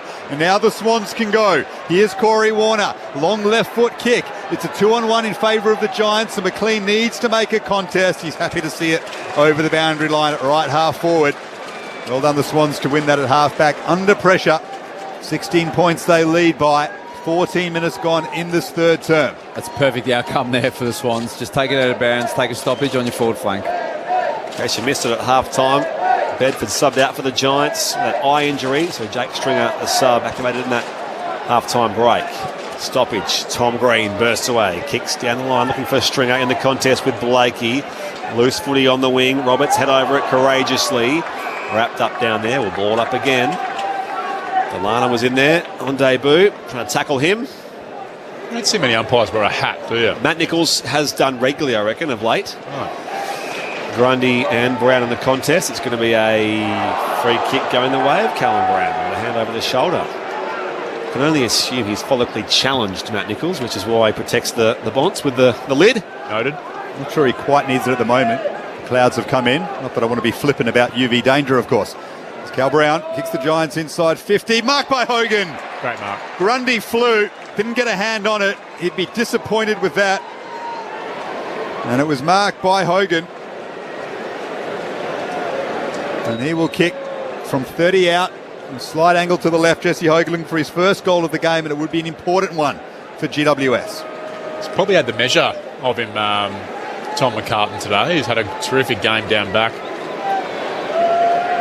Hasn't had many opportunities. In fact, it was McCartan, who flew for it. Didn't quite get contact. Can Hogan make him pay? He does. Yes, he does. Just drew it back enough. It was heading for the post. It just curled in slightly. So Jesse Hogan's on the board. And the Giants get their first goal of this third term. An important one to bring the margin back to 10 points in favour of Sydney. It's just a bit of a coach killer, that one, Ryan. The ball goes long inside 53 Swans in the air. All giving it a fresh area, and then you've just got Jesse Hogan just standing under it and probably shell-shocked that he's holding the ball in his hands. So, yeah, you see that, and then all the defenders all look at each other and go, what just happened there? Look at that. He just stuck the Dukes up, clunk. It's about 3 deep. Yeah, everyone's looking at each other going, what just happened there? But the Giants are just hanging around because they're making the most of their opportunities. But it's amazing, I touched on it before, but if Swans kick those 2 goals, there's the scoreboard pressure. The Giants they get their tails up, the confidence. It's a different game, but now you look at the scoreboard, it's 10 points in it, and the Giants haven't really done much this quarter, and they're just hanging around. It feels like they can pounce from anywhere, especially if they're within a few goals. 10 points that margin, as you said. Ryan O'Keefe, restart back in the middle. McLean and Brown. Chad Warner wins the clearance here for the Swans. High ball inside 50. Francis a little too deep was the kick for him. Haywood gets out the back. Tackled there by Iden. One away by the Giants. And now Whitfield and Tom Green. Jordan goes into the back of him. Fonte can't collect off half back. Wicks runs onto the football, but O'Halloran gets there first. Dumped by Rowbottom.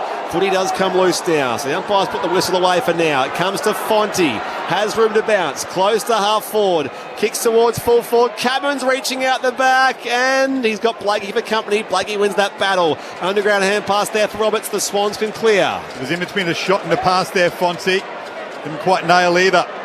Well done, Haywood, just to make a contest here, but the Giants win it back on the wing. Ware to Whitfield, and now O'Halloran at half forward. Bombs GWS back into attack. McCartan tracked it back. Didn't take the mark, though, and perhaps he could have. Guides it over the boundary line. Swans lead by 10 points. Boundary throw-in. Right forward pocket for GWS. We've gone 18 minutes in this third quarter of Derby 30 in Sydney. That's just good football by the Giants. They just bullock their way, surge, pressure, and just got it forward. Now they've got a stoppage in their forward 50. Umpire tosses it back in. McLean and Brown, the rucks. On to it there. O'Halloran bursts through. His snap towards Cadman. Blakey chasing him, wraps him up, ball and all. And the umpire will throw it back in, I presume. He just got to the boundary line. It's going to be a ball up right on that boundary line in the left forward pocket for the Giants. Rucks get to it. McInerney shares it away here to Bice. Hand pass picked off by Cal Ward. Straight here towards O'Halloran. Back to the veteran. Ward goes low on the Bice tackle. And his hand pass to the outside finds the boundary line. The umpire says we'll throw it back in. So again, a repeat stoppage inside 50 for the GWS Giants, who trail by 10 points. It's 7-10, plays 6-6. 19 going third term. Sunday afternoon footy on ABC Sport. You get the feeling it might stay this way for the next quarter and a bit. Tense at the SCG. The Giants and Swans desperately in search of a win. Here's Tom Green off the ruck tap. Snap towards goal. Cadman's there.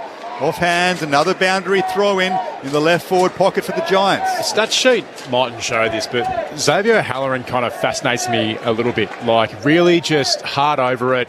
Has some real impactful plays. And he's only had the 8 touches, but he's actually done some things that got him back into this game. He's clean as well. Back in it comes. Speaking of clean, there's McLean. Hand pass to McInerney. He's dumped there in the tackle of McMullen, and it will be a Giants ball.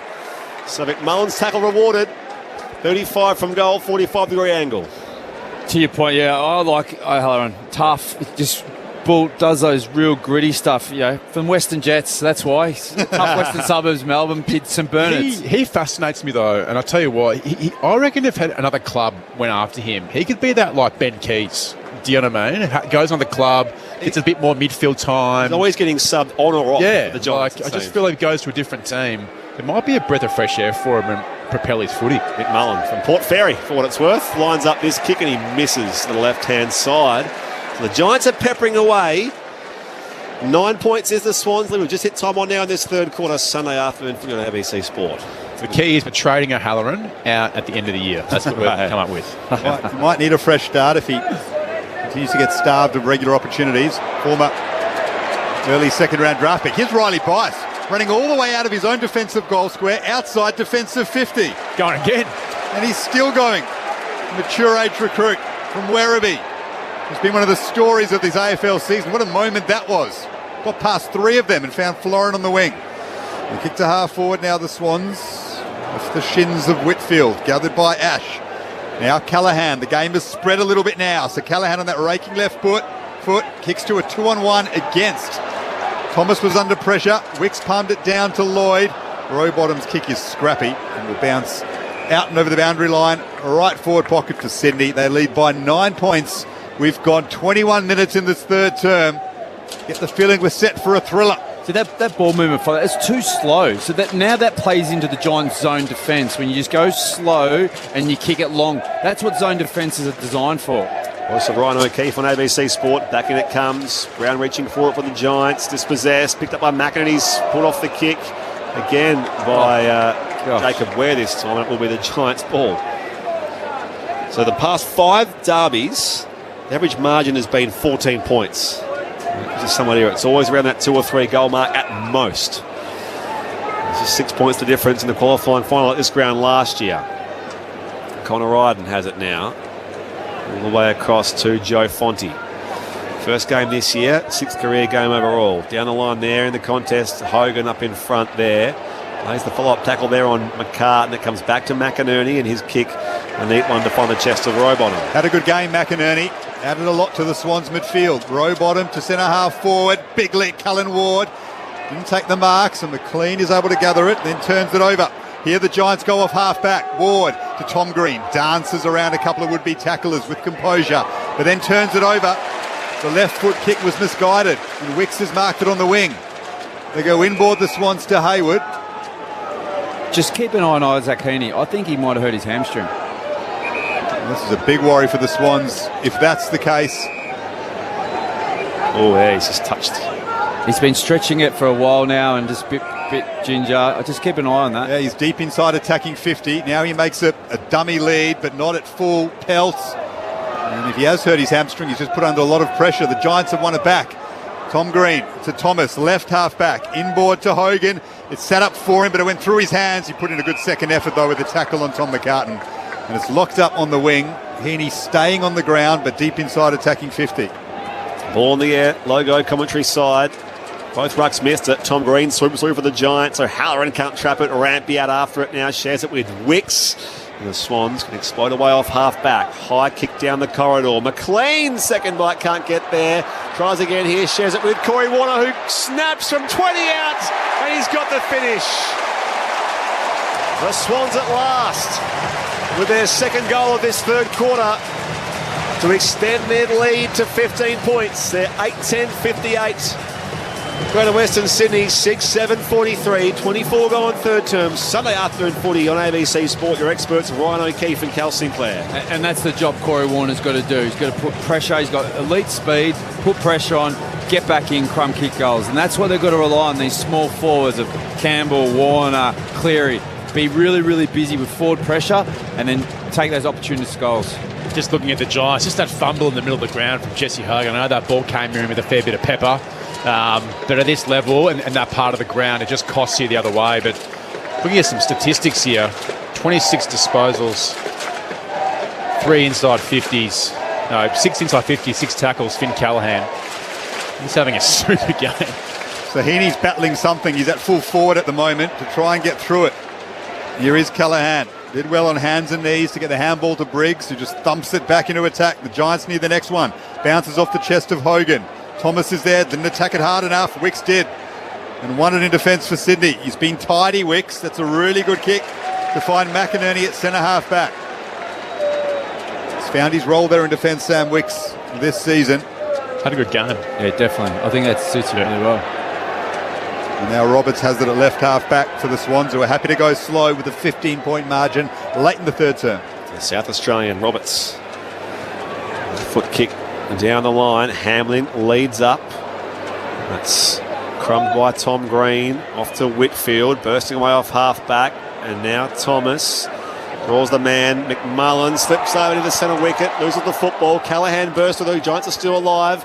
Off to Lockie Ash, 60 from goal. Pops it inside 50. Catman leads up in the pocket. Got some pressure there from Melican. And it bounces out of bounds for a throw-in. Stoppage inside 50 for the Giants, who trailed by 15. Late stages third term. Declan Byrne on the boundary for ABC Sport. Yeah, quick one on the Swans. So Heaney just keeps touching that left high hamstring, but he's staying out there. He's had several opportunities to come off. And also Corey Warner spoke to him on ABC Sport this week. His first derby, 4 years at the club, so that would have meant a lot to him. Grundy wins the ruck tap while falling over. It's inside 50 for the Giants. Thomas picks it up, shovels up the handball. Tom Green is starting to be influential, wins it back. Looks for McMullen. Warner, though, with the cleanest hands of all, emerged from that pack. Superb from the Swan star. His brother has it now in Corey Warner at right half back. The 1-2 with Florent. Needs to get rid of it quickly. Now does on his left. Pumps it deep into attack. Taylor's back there. And takes a crucial defensive mark for the Giants and now plays on to Lockie Whitfield. To Whitfield. A tidy kick beyond defensive 50 to find Jacob Ware. And now Ware keeps moving by foot to Lockie Ash. Tom Green's busy on the outer side. Receives a hand pass. Somehow has room to bounce despite Roberts coming on quickly. And now Thomas inside 50. But Francis intercepts. So there's no real option there for the Giants. And Francis marks here for the Sydney Swans. Just inside the defensive 50. Shares it again with Roberts. Swans lead by 15 points. 27 go on third term. Sunday afternoon for an ABC Sport as they come again inboard from Cleary to Corey Warner. Good quarter he's having. Can they extend this break, the Sydney Swans? Short kick from Corey Warner to find Jordan. They need to start changing angles, switching, get some speed back in the ball. This slow, long movement, it's just playing straight into this Giants zone defence. And the Swans get another before three-quarter time. It falls away of Grundy at half forward. Handball's back to McLean. He goes the torpedo effort, deep into attack. Underneath it is Hayward. Fonte does well to keep his feet. Now Ward bounces away. Time for the Giants to launch another attack. Through the middle they go. Here's the Orange Tsunami. Ward to Ash. Now Callaghan gets it back. Callaghan. Another handball in the middle of the SCG. Finds Ware on his left foot. Guides it towards Toby Green. Excellent down the corridor. Starting from defensive 50 for GWS. And Green will have a shot from just outside 50. Slide angle to the right. You just get the feeling a little bit like you're comparing the two midfields, like Chad Warner and Heaney, they just seem to be slowing a little bit, and then you got Tom Green, 29 touches, Finn Callahan, 28. The captain's goal is a bit of a cliche. I reckon this one might just fit the billing. Late stage of the third term. Swans leading by 15. The Giants skipper strikes it from the paint of 50 and pulls it to the left. Still goalless today, Toby Green. Swans lead by 14 points as we get close to the three-quarter time siren. And goalless potentially in 3 straight games at the SCG. This game is by no means done yet as we approach the final change. Roberts, room to bounce, kicks out beyond offensive 50, members side of the SCG. Crashing the pack, Hayward, running hit the deck in back play. Still alive here for the Swans. McInerney back to Campbell, and that will be our three-quarter time siren. Didn't quite have the punch for those previous 2 quarters, but the Swans have their nose in front by 14 points. 8-10-58 to 6-8-44. Margin 14 points at three-quarter time. Goal kickers in this game so far. Firstly, for the leaders, the Swans, McLean, Heaney, Rowbottom, Francis, Hayward, Blakey, Cleary, Corey Warner, and unfortunately not Joel Hamling in that third term. And for the Giants so far in the game, Cadman has 2 singles to Darcy Jones, Callan Ward, Jacob Ware and Jesse Hogan. Bedford was subbed at half-time with an eye injury, so Jake Stringer into the game, and no movement so far as Angus Sheldrick, the Sydney Swans sub, is concerned. On ABC News Radio, ABC Sport Digital and the world-famous Listen app, this is Sunday afternoon footy on ABC Sport. The footy might stop with the final siren, but with ABC AFL, the conversation keeps rolling. Get ABC AFL Daily Podcast with Premiership coach Paul Roos alongside Corbin Middlemass, Ben Cameron and Poppy Penny. From walking on thin ice to dancing on the mountaintop. It's your daily footy conversation. Find it on the ABC Listen app. This is the 2025 AFL Premiership season on ABC Sport. Cleary and Florent provide some pressure. Ash does well though, withstands it. Hand pass off to Ward. Still alive here for Buckley. Wrapped up by Cleary. Footy comes loose. Onto it, Chad Warner. 60 from goal. Pops it inside 50 and finds Francis. His last game here, and Francis thought he was prime Wayne Carey. He kicked 3 goals in that last quarter, and he kicks one here. The Swans slam the first blow of this second half. Cal Brown kicks the Giants inside 50. Marked by Hogan. Can Hogan make him pay? Yes, he does. Just drew it back enough. It was heading for the post. It just curled in slightly. So Jesse Hogan's on the board. The Swans get slowed away off half back. High kick down the corridor. McLean, second bite, can't get there. Tries again here, shares it with Corey Warner, who snaps from 20 out, and he's got the finish.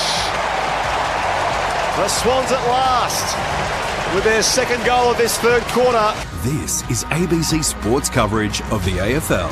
On your radio. ABC Sport Digital. And on the ABC Listen app. Playing for bragging rights, playing for top 8 spots, top 4 spots, and so much more. This is Sydney Derby 30 on ABC Sport here at the Sydney Cricket Ground. You're with Brett Sprigg alongside Dan Garb. We've got Declan Byrne on the boundary. And our experts are former Eagle and Swan Callum Sinclair and Norm Smith medalist Ryan O'Keefe. Yeah, look, that quarter to me seemed like the Giants obviously got back close by half-time, so that quarter to me seemed like both teams were just trying not to lose the game and like Swans were just trying to hang in there a little bit, and the Giants were look, we're only a few points down, let's just stay within it, so then the last quarter we can go. So it just seemed like it was a bit of both teams, we don't want to lose this game in this third quarter, so we're not going to take it on. Like the Swans' ball movement was slow and just went long down the line, which then just suited the Giants' zone defence. And they were just starting to get their hands on the ball.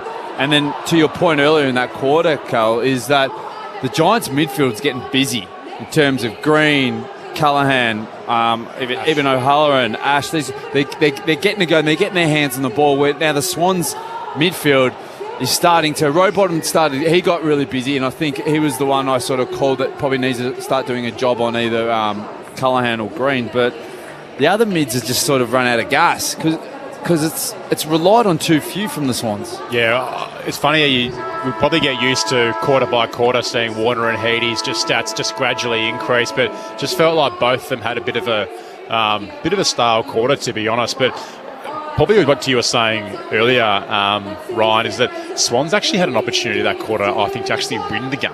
Like, there was 2 shots on goal in which they absolutely butchered, which would have put intense scoreboard pressure on the Giants.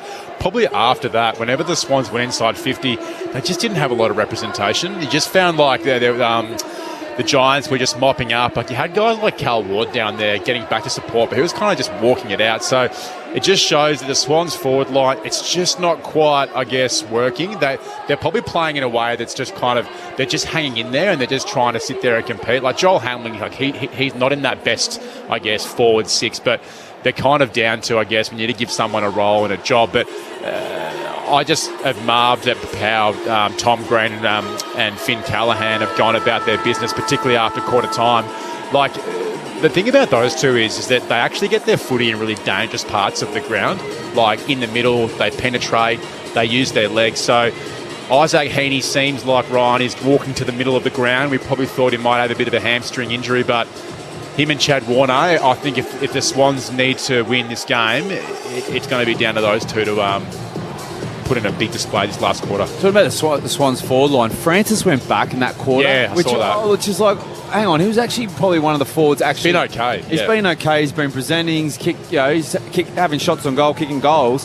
Why mess that to go to? It's like, I'm not sure what's going on in the coach's box, whether they're trying to still work out what's our best sort of mix and match for our lineup. Swans by 14 points, a few numbers, Daniel Garb. Well, Tom Green had a massive third term, so he's up to 29 disposals now, 10 ground ball gets. Callaghan 28. But this is where the Giants midfield can get a bit thin. Who's joining them right now to give them a bit of a chop out? Warner 21 for the Swans. McInerney's been fantastic with 20. Heaney back to 18 as he deals with whatever leg niggle he has at the moment. He spent a lot of time forward in that third term. The margin is 14 points. A massive final quarter of Sydney Derby 30. Here's Brett Sprigg. Heaney over around the football. Halloran gets there for the Giants. Just got it away in time under pressure from Roy Bottom. Now Briggs runs onto it, kicks inside 50. It missed Stringer. Hogan, though, does take possession. Gets rid of McCartan. Clever hand pass for Toby Green. Not sure what happened there as it goes toward the pocket. Now Jacob Ware comes through. Wicks wraps him up. It's a hot footy right on that last defensive line. Rampy evades the tackle of Delana, and now Blakey goes beyond defensive 50. It's marked by Campbell. So it's 14 points the margin now. The last time the Giants kicked to this end, they overcame the Swans by 15 points in that quarter. So you just never quite know, Garby. Swans by 14. An opportunity there for the Giants they didn't take. Beautiful kick by Blakey to find Campbell on the exit from defensive 50.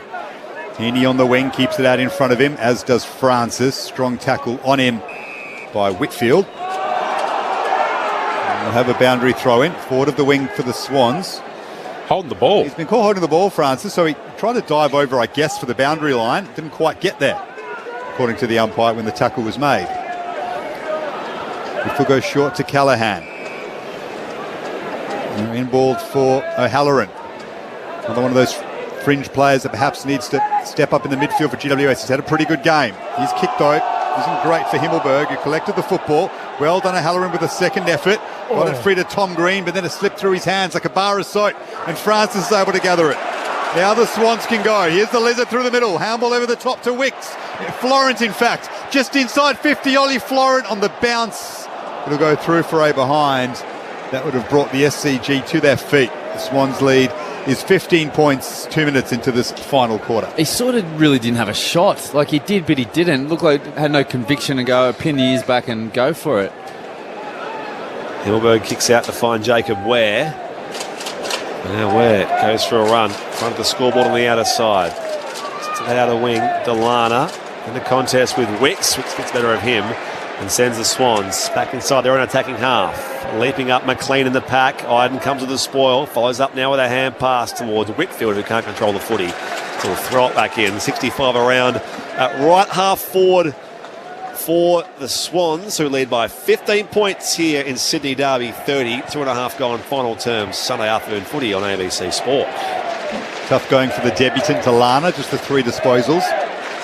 An intense game for your first at AFL level. Here's Rampy, turns it over to Tom Green.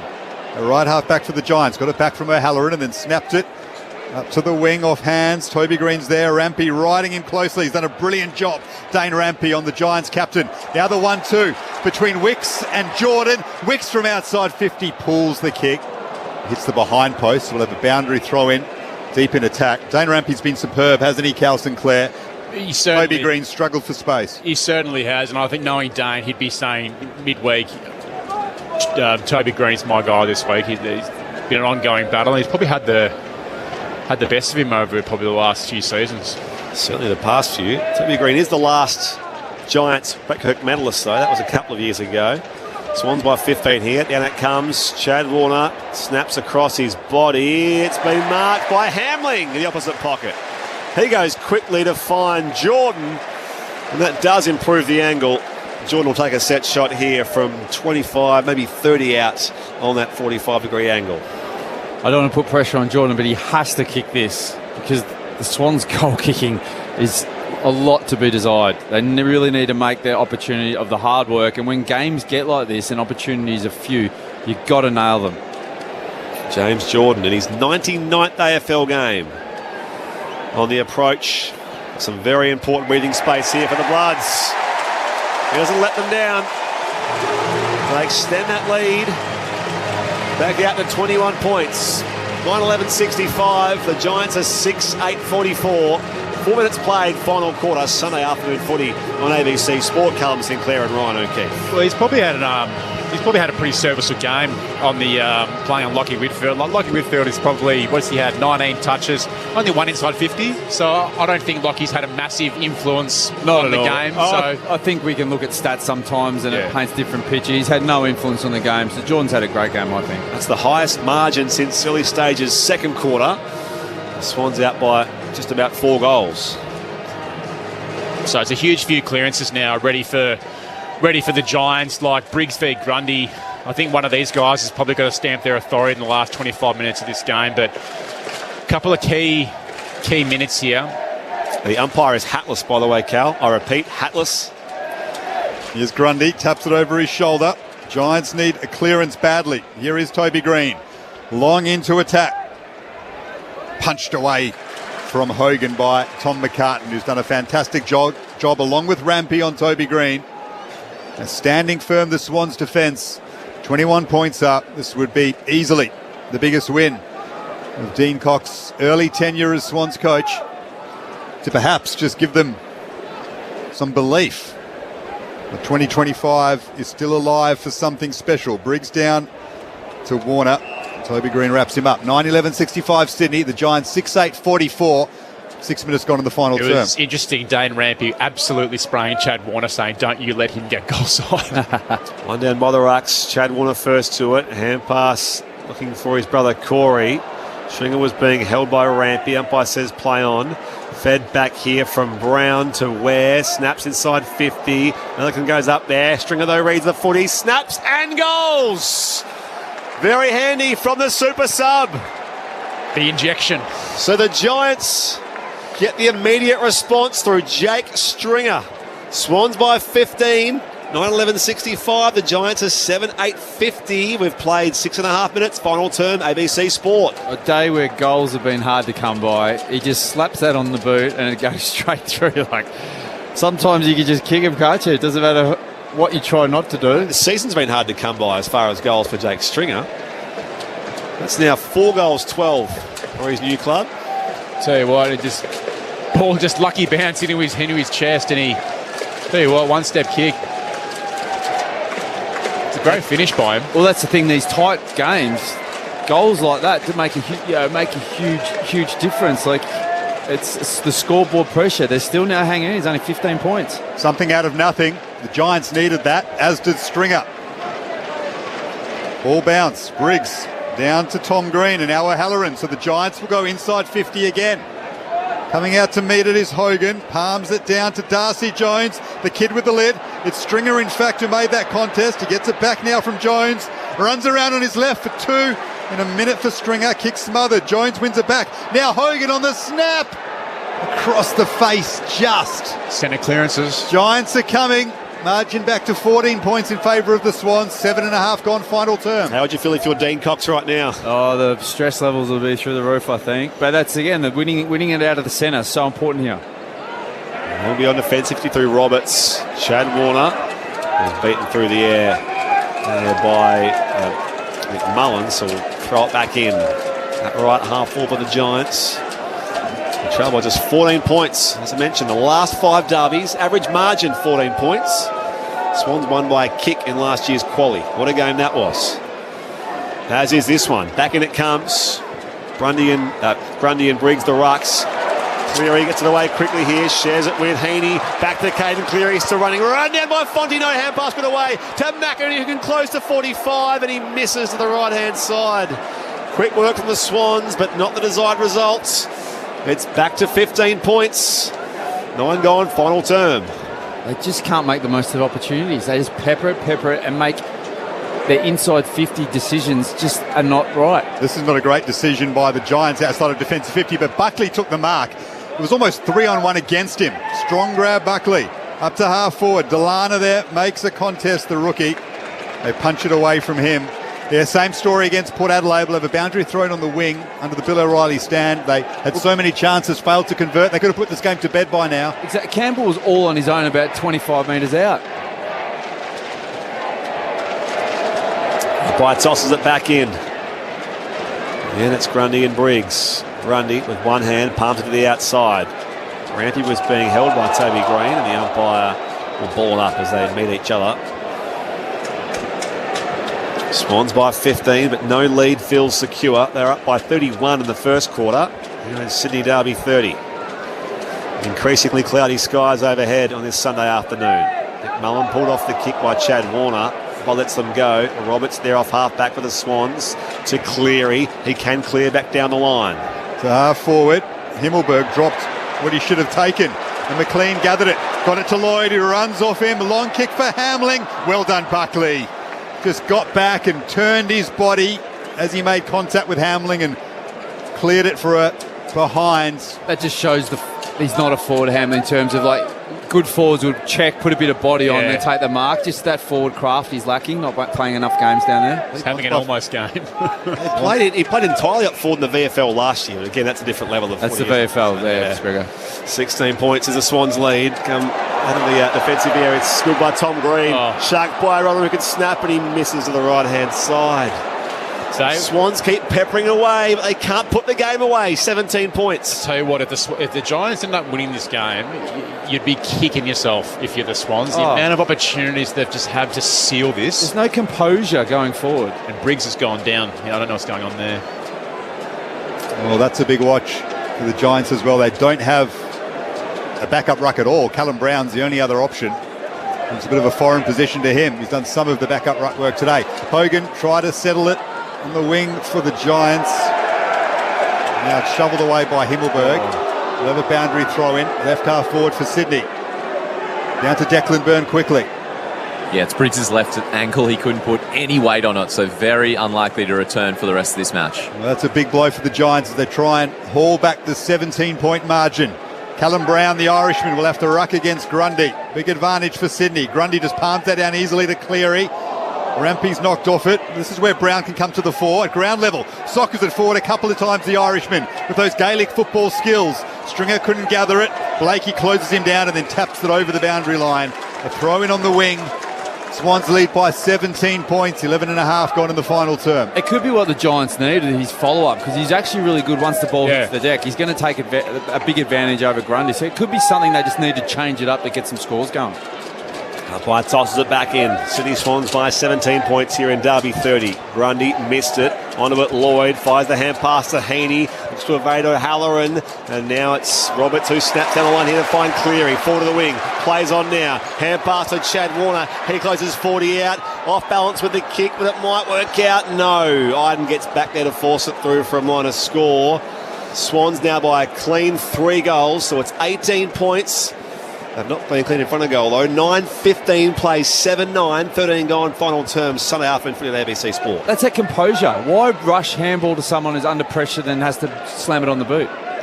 Still plenty of time, but the Giants would be desperate for the next. Ward's kick is well marked by Whitfield. They're in the middle of the ground. Here's Callaghan, who's been arguably their best. Guides it out to half forward. Thomas, who's been quiet, comes out to meet it. It's back to Taylor, so they've retreated, the Giants. The Swans won't mind that. McMullen, though, picks off a good option in Whitfield in the middle of the ground. Just pops it up in front of Darcy Jones, who marks. Well, they worked that inside 50 patiently, and the smallest man in attack for GWS, Darcy Jones, took it just outside his helmet, and he'll kick from 50 straight in front. He's finding a little bit more of the footy now, Whitfield, particularly in kind of dangerous parts of the game. Jones kicked the first for GWS. This would be a massive one in the last to bring it back to 2 goals. Gets close to the man on the mark. And it's tapped back in. He hit the post. He did hit the post. So behind, Swans fans breathe a sigh of relief. Their lead is 17 points. It's that rush to, because what happens when you kick it behind? Everyone goes, oh, he scored. But what it does, it gives the opposition the ball back in hands and they can start their attack again. So kicking it behind is actually not that advantageous. Blakey's kick beyond offensive 50, kept alive by Jones and Toby Green. Back to Jones, who can snap, and he sends it across the face. Minor score, back-to-back behinds, 14 going, final term. Declan Byrne on the boundary. Angus Sheldrick warming up, but still no movement on the Sydney sub-bench. Briggs hasn't moved, though, so they are not bringing Big Briggs back on. Crowd, by the way, 39,620 for Sydney Derby 30. And we've gone 14 minutes in this final term. It'll feel like an eternity for Sydney fans, leading by 16 points. Callaghan was held by Jordan, the 2 number 17s. So the Giants will go into attack again. After a couple of behinds to Darcy Jones, Callaghan looks for Hogan. Now Jones tries to rove it. O'Halloran's there, paddles it out in front of him. It spills out to Ward. Handball outside 50 to Whitfield. Now to Ash. He'll have a flying shot, Lockie Ash. Doesn't quite connect as he would have liked. It might sit up for Stringer, though. He just fell over as he was ready to gather it on the goal line. I think it just all became a bit too much for Jake Stringer. Fell to his knees, went through for a behind. Stringer back heel that, I think. He was waiting for it to bounce for a little back heel effort or something. I don't think he realised how to. I think he got so excited that much time in the goal square on his own. Swans by 15. Who wants it more? Sydney Derby 30 at the SCG. They come beyond defensive 50 the home side, and Haywood marks. The overall head-to-head is the Swans 19 wins, the Giants 10. Sydney have won the last 4. Oh, it's missed its target there, Florent, picked up by McMullen. Back here now for Fonte. Spins out of a tackle, goes inside forward, 50 here for the Giants. Stringer leaps up, Hogan running by, does some crumbing. Blakey can tow it away here. Now the hand pass to Rampy, escapes the Toby Green tackle. Still love off half back here for the Sydney Swans. Jordan fires it back here for Campbell. They are away now as Hamling leads up and marks 55 from goal. 1-on-1. Oh. Dead centre field here, Joel Hamling. There was a contest down inside attacking 50 with McLean and Brown. Hamling does go on the entry. Sets it up. Francis up in front. Got the spoil from behind. Can the Giants' defence withstand? Campbell back to Corey Warner. The Swans go back inside 50. Francis positioned well this time and clunks it 40 out, slight angle right of centre. I know you said 1-1, Carl, but what that did with that bit of composure was allowed the Swans to get up and set up behind the ball. If you play it on rush and don't win the 1-on-1, it's coming back with speed again. They don't need to score, the Swans. They're up in front. This is the perfect situation for them. This is the ideal situation for Aaron Francis. If he kicks this could just about put things beyond the Giants. About halfway through this final quarter as he goes short and finds the man leading up down there, and it's been marked by Jordan. Declan Byrne on the boundary. Angus Sheldrick subbed into the game. Tactical sub out for Corey Warner. Sheldrick on as we speak. There we go. Corey Warner just trots to the back of the bench. That might not be a good call because Hayden McLean's coming off injured. So they might have to. Yeah. Can they do a cheeky and say that McLean's coming? Have a mulligan? Yeah. He's limping off here, McLean. I think the paperwork's in. Here is James Jordan. Can he just about finish things off here? He kicks it straight over the goal umpire's hat. His second goal of the afternoon, and the most important one, to put the Swans out by 21 points in the derby. I'd probably say it's a bit unlucky. Corey Warner, I think he's been an okay contributor today to come off, but Yeah, the sub thing just blows my mind. But what the Swans, that last passage of play, knowing that there's a bit of composure, they weren't kicking it long, they were just chipping through the Giants' zone defence then. But when they got that ball opportunity, that Hamley, perfect. Take your time, let it come, let's set up. We can set up behind the ball. We don't need to score fast, and the results in a kick a goal. That composure in the inside 50 entries is something that they've got to keep working on. When you say the sub blows your mind, you just no sub or what? Yeah, no. Give me a simple guy. Just 5 interchange. Yep. There we go. I knew that'd be your go. SCG starting to bounce. 18 minutes gone in the last term. Swans now lead by 21. James Jordan's had a really good game. A couple of goals. Just kept Whitfield relatively quiet by his exceptional standards.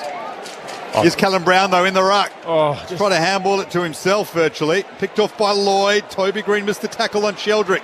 The sub into the game. Punch forward by McInerney. Cleverly to Heaney. Got a bit of time, Heaney, to put it out in front of Hamling, who's taken it. Well, Joel Hamling will kick for his first AFL goal after missing a chance in the third term in game number 97. And I reckon this just about ices it. Geez, Sheldrick did well followed up there. Heaney absolutely burnt him. He needs to stop, drop and roll there because he's on fire. So he's lucky Hamling's taken that mark. So Hamling will kick from 45 by the time he strikes it. Will he hit the post? On a pretty tight angle. Right forward pocket.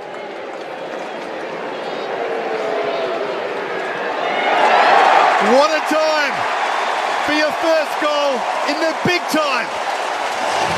Joel Hamling in game number 97 sparks another melee, but more importantly, takes the Swans out to a 27-point lead in Sydney Derby 30.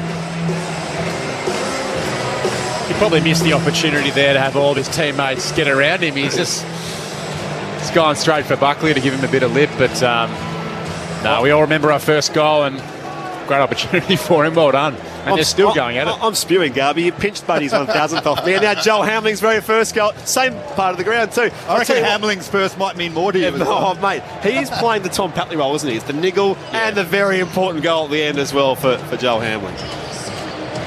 By the way, underway at the MCG, meanwhile, Hawthorn 1, 5-11, leads Richmond 1 behind. That's only after 10 minutes or so. So full call of that available on the ABC Listen app via ABC AFL, the main button there. Time on here, final term at the SCG. Swans out by 27. They win the clearance here. Heaney slides after it. Fonte can't get there for the Giants. In goes Rowbottom. Shares it with McInerney. Down the line here. Goes inside 50. Hamling needs two in a hurry. Can he get there? Can't soccer it away. Has Buckley for company as Taylor tries to grab the footy and takes on Haywood. It's buried underneath there. The umpire will ball it up. I'd love to see. I know you always shake hands at the end of the game, but what it's like between Hamling and Buckley when the siren does go. Yeah, they've been at each other all day. It is frosty to say the least. And here's Whitfield. Giants in big trouble. Need the next to give them some sort of hope. It's going to be pumped back into attacking 50 for Sydney by Roberts. Himmelberg's back there. He'll have to play on quickly. He waves his teammates to spread. Get away from me. We get some movement, he says. Fans it out wide to McMullen. Kicks up for Cadman. He slowed down in the second half. Melikins managed to shut Cadman down after he had a good first couple of quarters. Boundary throw in on the wing. Swans lead by 27. Late in the last, down to Declan Byrne. Somehow Briggs has gone back out there. He's obviously had a bit of the good stuff, but we'll see how he goes here up against Grundy for this boundary throw in. Swans by 27 points. Will this trigger their season to get them back on track? Grundy down to Sheldrick, the sub. Snaps down the line. It'll bounce out of bounds in front of the old grandstands. You see the body language of the Giants at the moment. No one's getting around on one another. Whereas the Swans just seem they're pointing, everyone's having a conversation. It'll now mean 3 straight losses for the Giants, and they've got a Geelong next week. Same time next Sunday, in round 9. Back in it comes. Grundy and Briggs. Tom Green brought down by Rowbottom. And again, the umpire will ball it up. Rowbottom's second half's been fantastic. He's really, put the pressure on, done some clamp jobs on a couple of their key movers, but also won his own ball. And the Swans take on the Bombers next week in Melbourne. That'll be winnable for them. Perhaps not all is lost. the likes of Goulden and Adams and Mills to come back. The Giants, though, trying to give themselves some sort of hope. Fonte's handball's tapped on by Himmelberg. Callahan's been their best. He tries to get it moving forward, but Rampy, who has been warrior-like for Sydney, as he has for over a decade, with a big tackle in the middle of the ground to lock him up. Ball up, Swans lead by 27.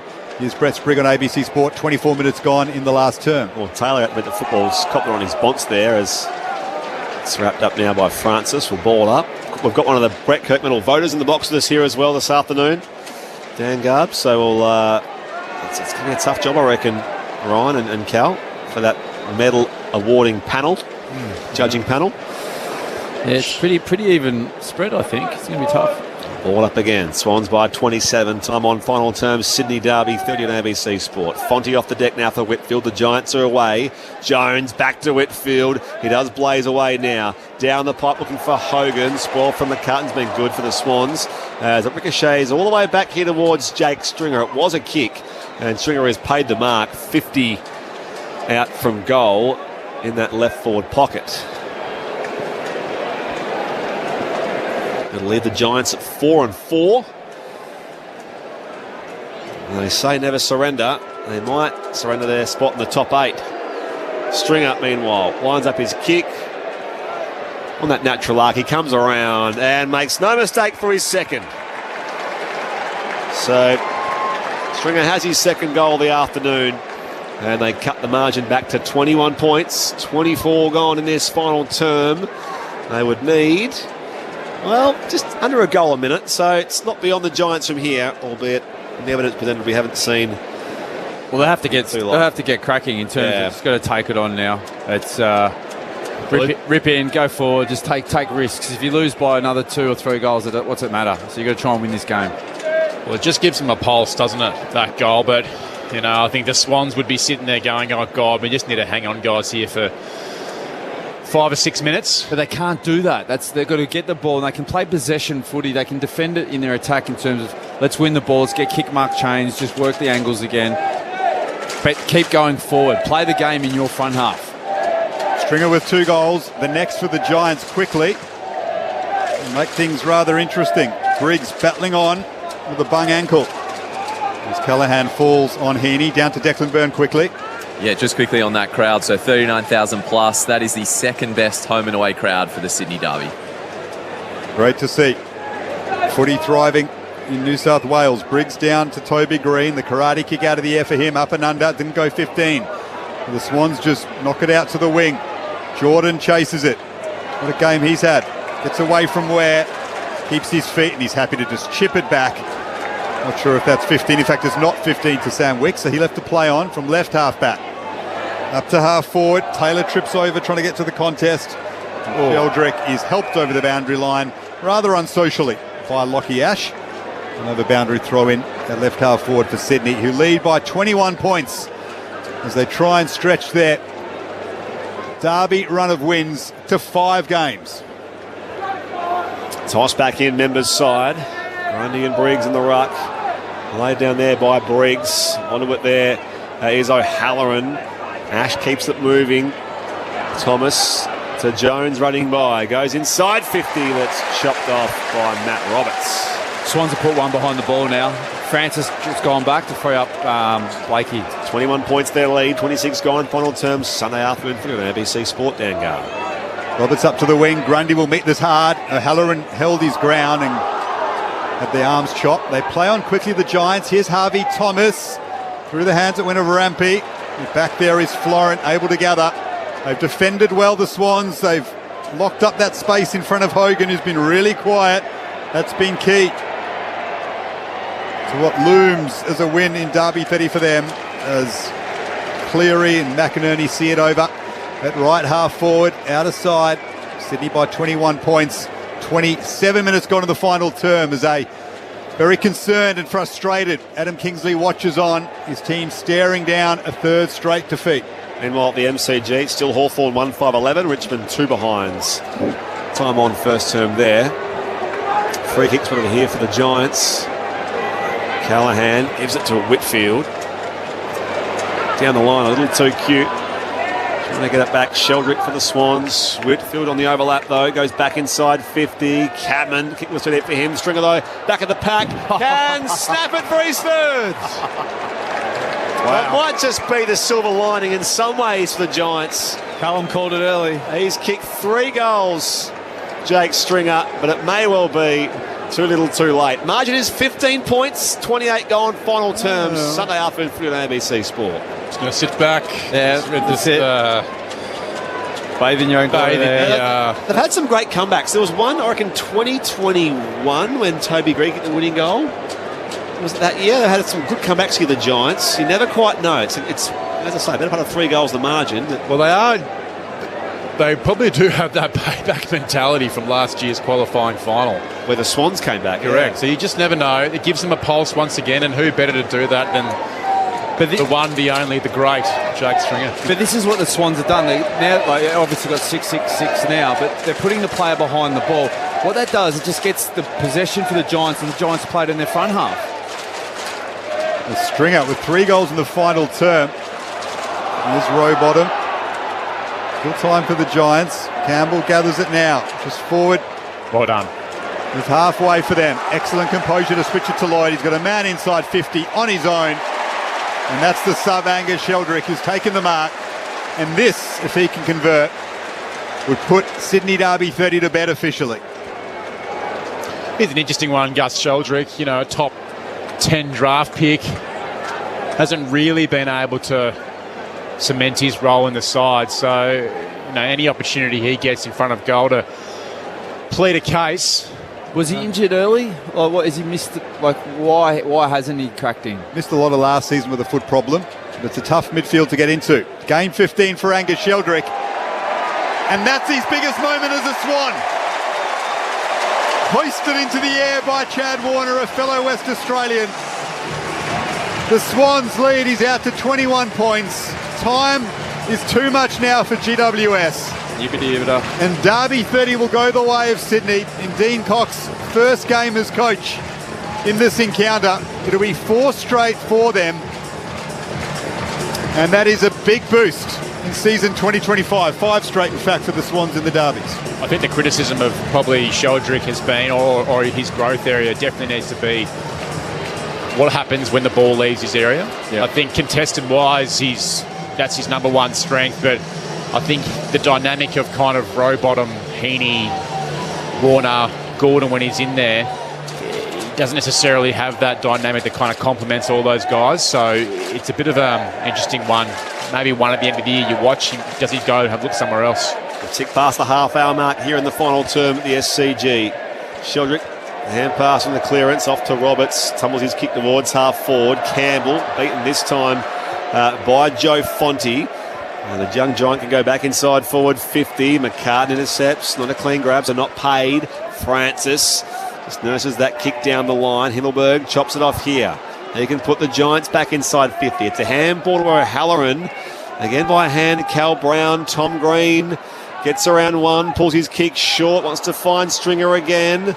There's red and white jumpers there, though. Lloyd's kick up in the air. Again, they're clamouring for it. Tom Green, left foot, snap from 40 out, curls it around. The Giants reply again.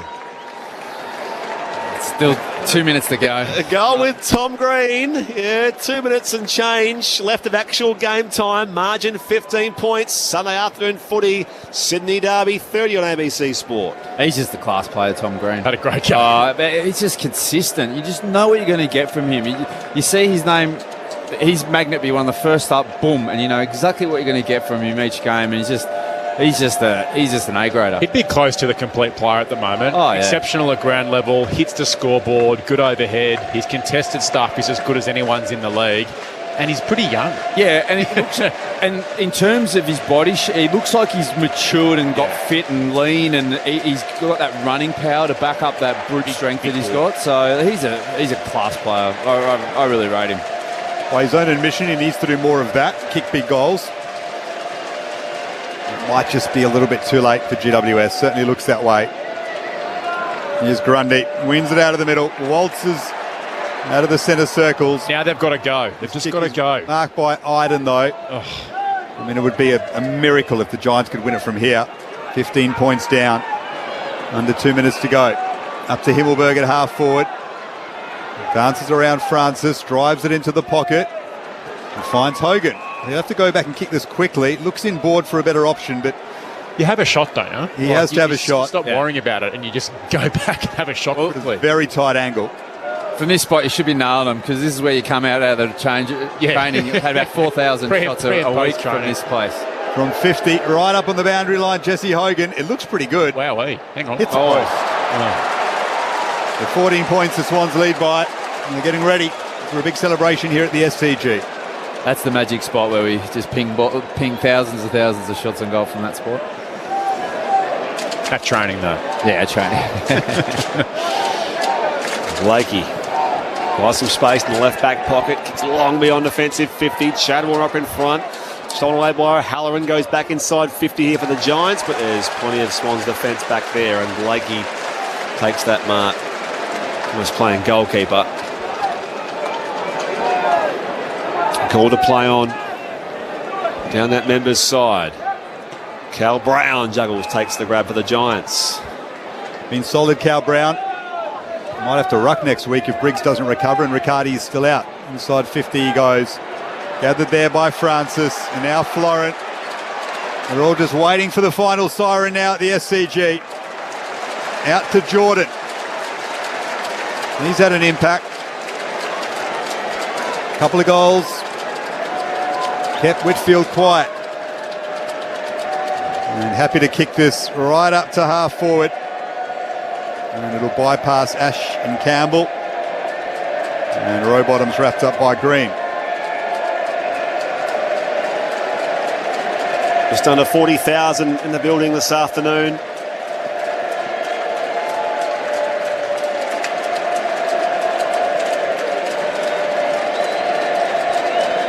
Bit of relief there from the Swans players on the bench. Umpire tosses it back in. Grundy with a hit out. Ward out after it, up against the boundary line, shares it with Whitfield. It's always a game of serious consequence. That is the finest win of Dean Cox's tenure as Sydney Swans coach. And it may well get their season back on track. They win Derby 30 by 14 points.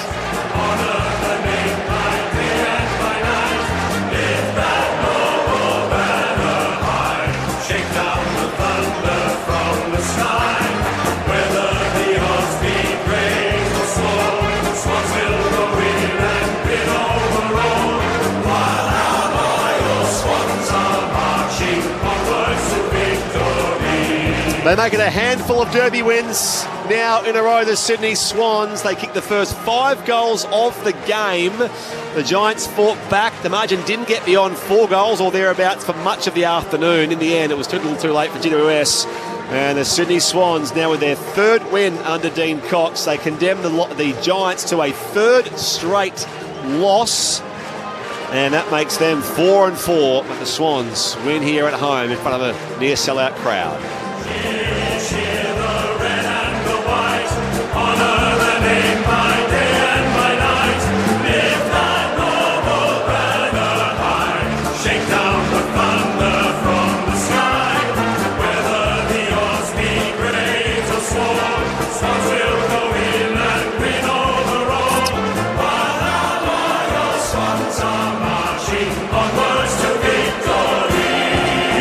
Led by 21 points at quarter time, by 6 points at the half, 14 at the final change, and that was the full-time margin there in the end. 12-15, 87 to 10-13, 73.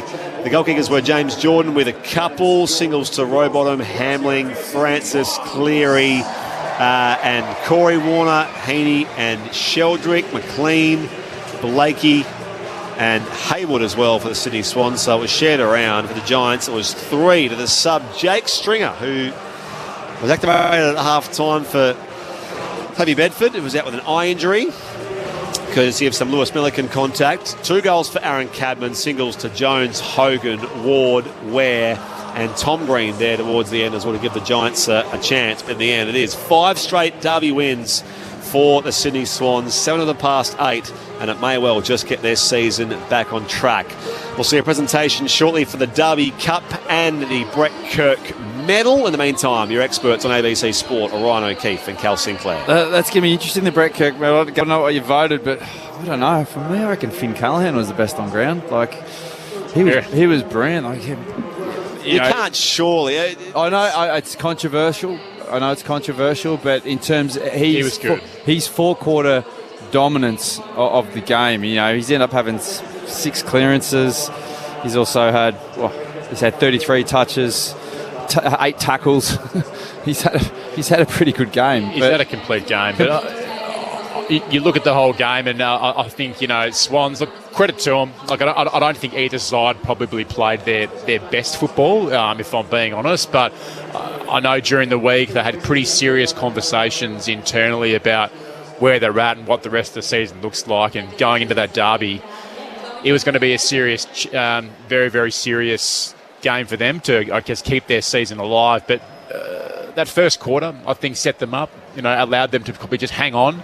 I think Giants, particularly in that second, had a great comeback, and they were a bit patchy probably after that, Ryan, a little bit. But overall, kudos to the Swans. They just need to hang in there.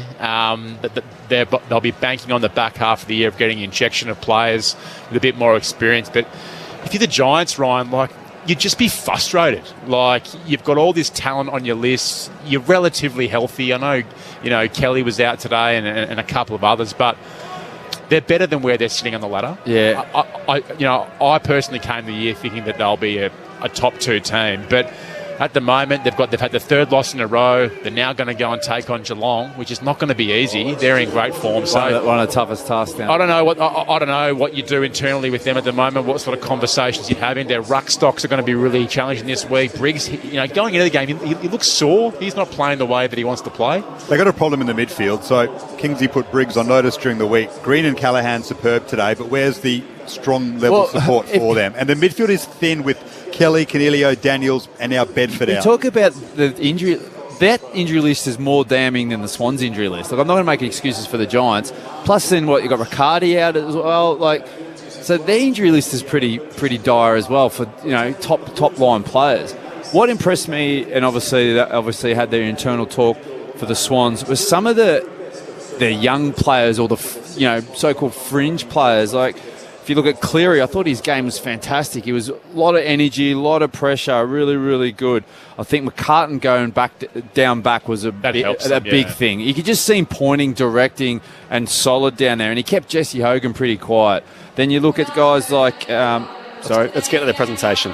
30th Sydney derby between the Sydney Swans and the GWS Giants. Both teams played for the Sydney Derby Cup. Tonight, the Swans defeated the Giants. And before we call up the winning captain, I would like to ask Brett Kirk to come forward and present the Brett Kirk medal to the best player on the ground. And the winner of the Brett Kirk medal this afternoon is Chad Warner from the Sydney Swans. There we go. Chad Warner.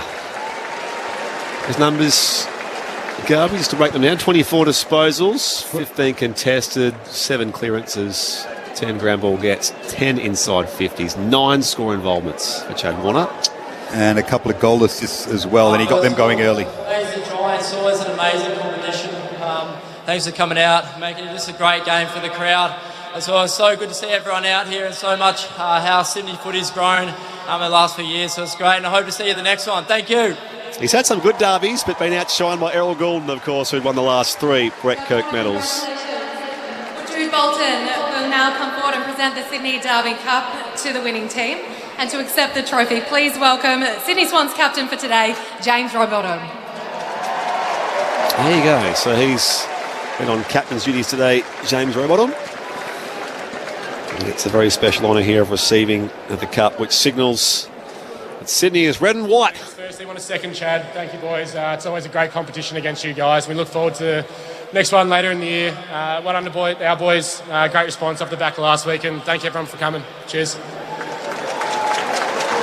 There we go. So there is the winning skipper for the Sydney Swans in James Rowbottom. We're off in about 10 minutes' time here at the SCG, so we'll try and get some reaction from the Swans rooms with Declan Byrne. And we'll we might get them now if we can, or shortly, the 3-2-1 best player in the ABC Footballer of the Year. Ryan O'Keefe, do you have those votes handy? Yeah, all right. Well, I can't go. You can compare against yours, Garby. Okay. Yeah, okay. Well, I don't want to influence yours. So no, that's all right. That's fair enough. But 3 votes for Chad. Obviously, can't go against that. He was pretty good. But, like, he did have a great game. 2 votes for Finn Callaghan. And I'm going to give 1 to James Jordan. I think he did a brilliant job on Lockie Whitfield, kicked 2 goals himself, and he was one of those players in the second half that sort of just kept the Swans going. Basically iced the game there at the end as well. Yeah, pretty much so. I went 3 Warner, 2 Callaghan. I went 1 to Justin McInerney, who I thought had a big game, especially early on. But Jordan, legitimate contender, and Tom Green came in late for a vote as well. But can't argue with that. Tell you what, you'd be stiff if you were Tom Green. Anyway, only 3 votes can be given.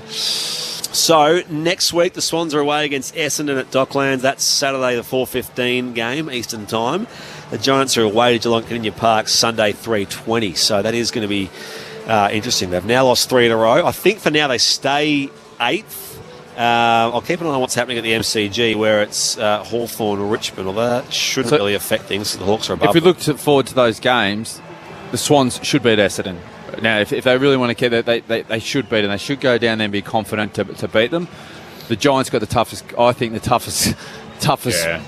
game in your calendar. To beat Geelong at Geelong is the hardest game to win. Yeah, and if they go down there and win that game, I'll tell you what, that's a cracking effort considering the ordinary form that they're in at the moment. But Essendon are a funny one. Like, you're trying to draw comparisons a little bit of where they are at the moment with maybe the Swans, just the inconsistency.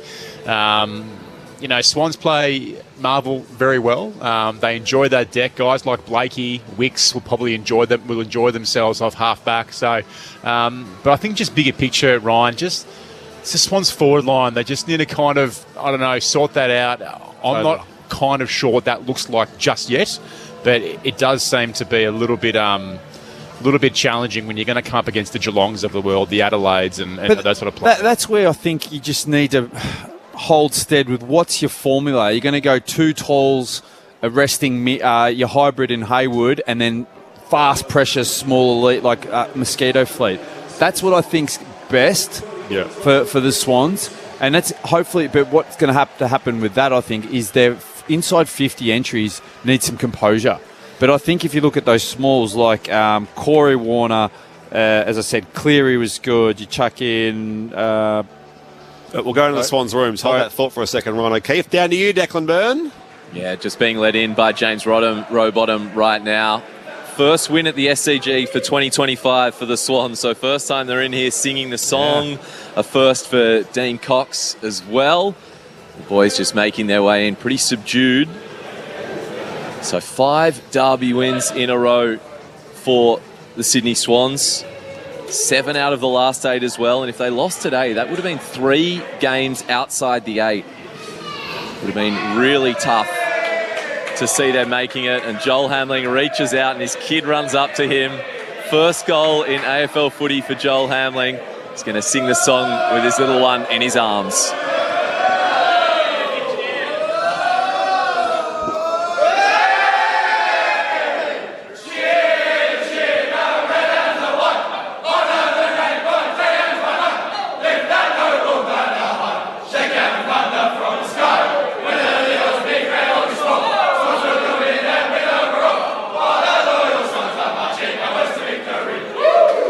There we have it. So the Swans singing the song at home for the first time this year. As you said, Ryan O'Keefe, wasn't perfect. 12-15 suggests they could be much tidier inside 50, you're saying. Well, I think there's patches when the Swans get going, their patches of footy is brilliant, but they need to capitalise when they've got that momentum. They roll like those 2 shots they missed, like that. You hit that, you scoreboard pressure in. I think later in the game, when they were changing angles and a bit more composed going forward, they were super dangerous and looked great. So I think that's something in their game. I don't know whether it's they're looking up and they're not quite sure what their forward line is at the moment, that they're sort of rushing it a bit. But I think if they're composed going forward, they're going to be really, really dangerous. So I think they're just going to work out what that formula is. It the two keys. Hayward is your sort of hybrid, third tall, small, and then pressure forwards. As I said, I reckon I like Cleary's game. You put Campbell there, Corey Warner. Those guys pressure, and they're all really nice kicks. get them going there. Then you have the luxury of you can drop a midfielder down there and rest them like a Heaney or a Chad, and then obviously James Jordan today did a brilliant job on Whitfield. Like he can go forward and play that defensive role and kick goals. Their forward structure's not perfect, but they got shots on goal today at the very least. But as you and me, Ryan, we were looking at each other throughout the game. My God, if you capitalise on that, it just changes, I guess, your winning margin incredibly. Like, you could make an argument that game could have been sealed by the Swans maybe at the 20-minute mark of the third quarter, and I think they would have been playing serious catch-up there for the Giants. But, you know, I look at the Giants, and you made a really good point, Garbs. Like, after Green and Callaghan, what does that forward depth, so what does that midfield depth kind of look like? Like, Callum Ward, like, you know, he's never going to knock Callum Ward the way he goes about it, but, you know, he's probably not the guy that's going to give you the answers at this stage of your career. So going to be a fair bit of scratching of the head internally at the Giants this week, because the last thing they want with their list is to kind of drop down another couple of spots on the ladder, and then life gets a little bit more difficult. So, you know, interesting to see where both teams are at. Swans, well done today. Just quickly, in case we get a quick reaction from the Swans rooms, at the MCG, it's Hawthorn 3-5-23 to Richmond 3 behind. That's midway through, early stages in the second quarter there.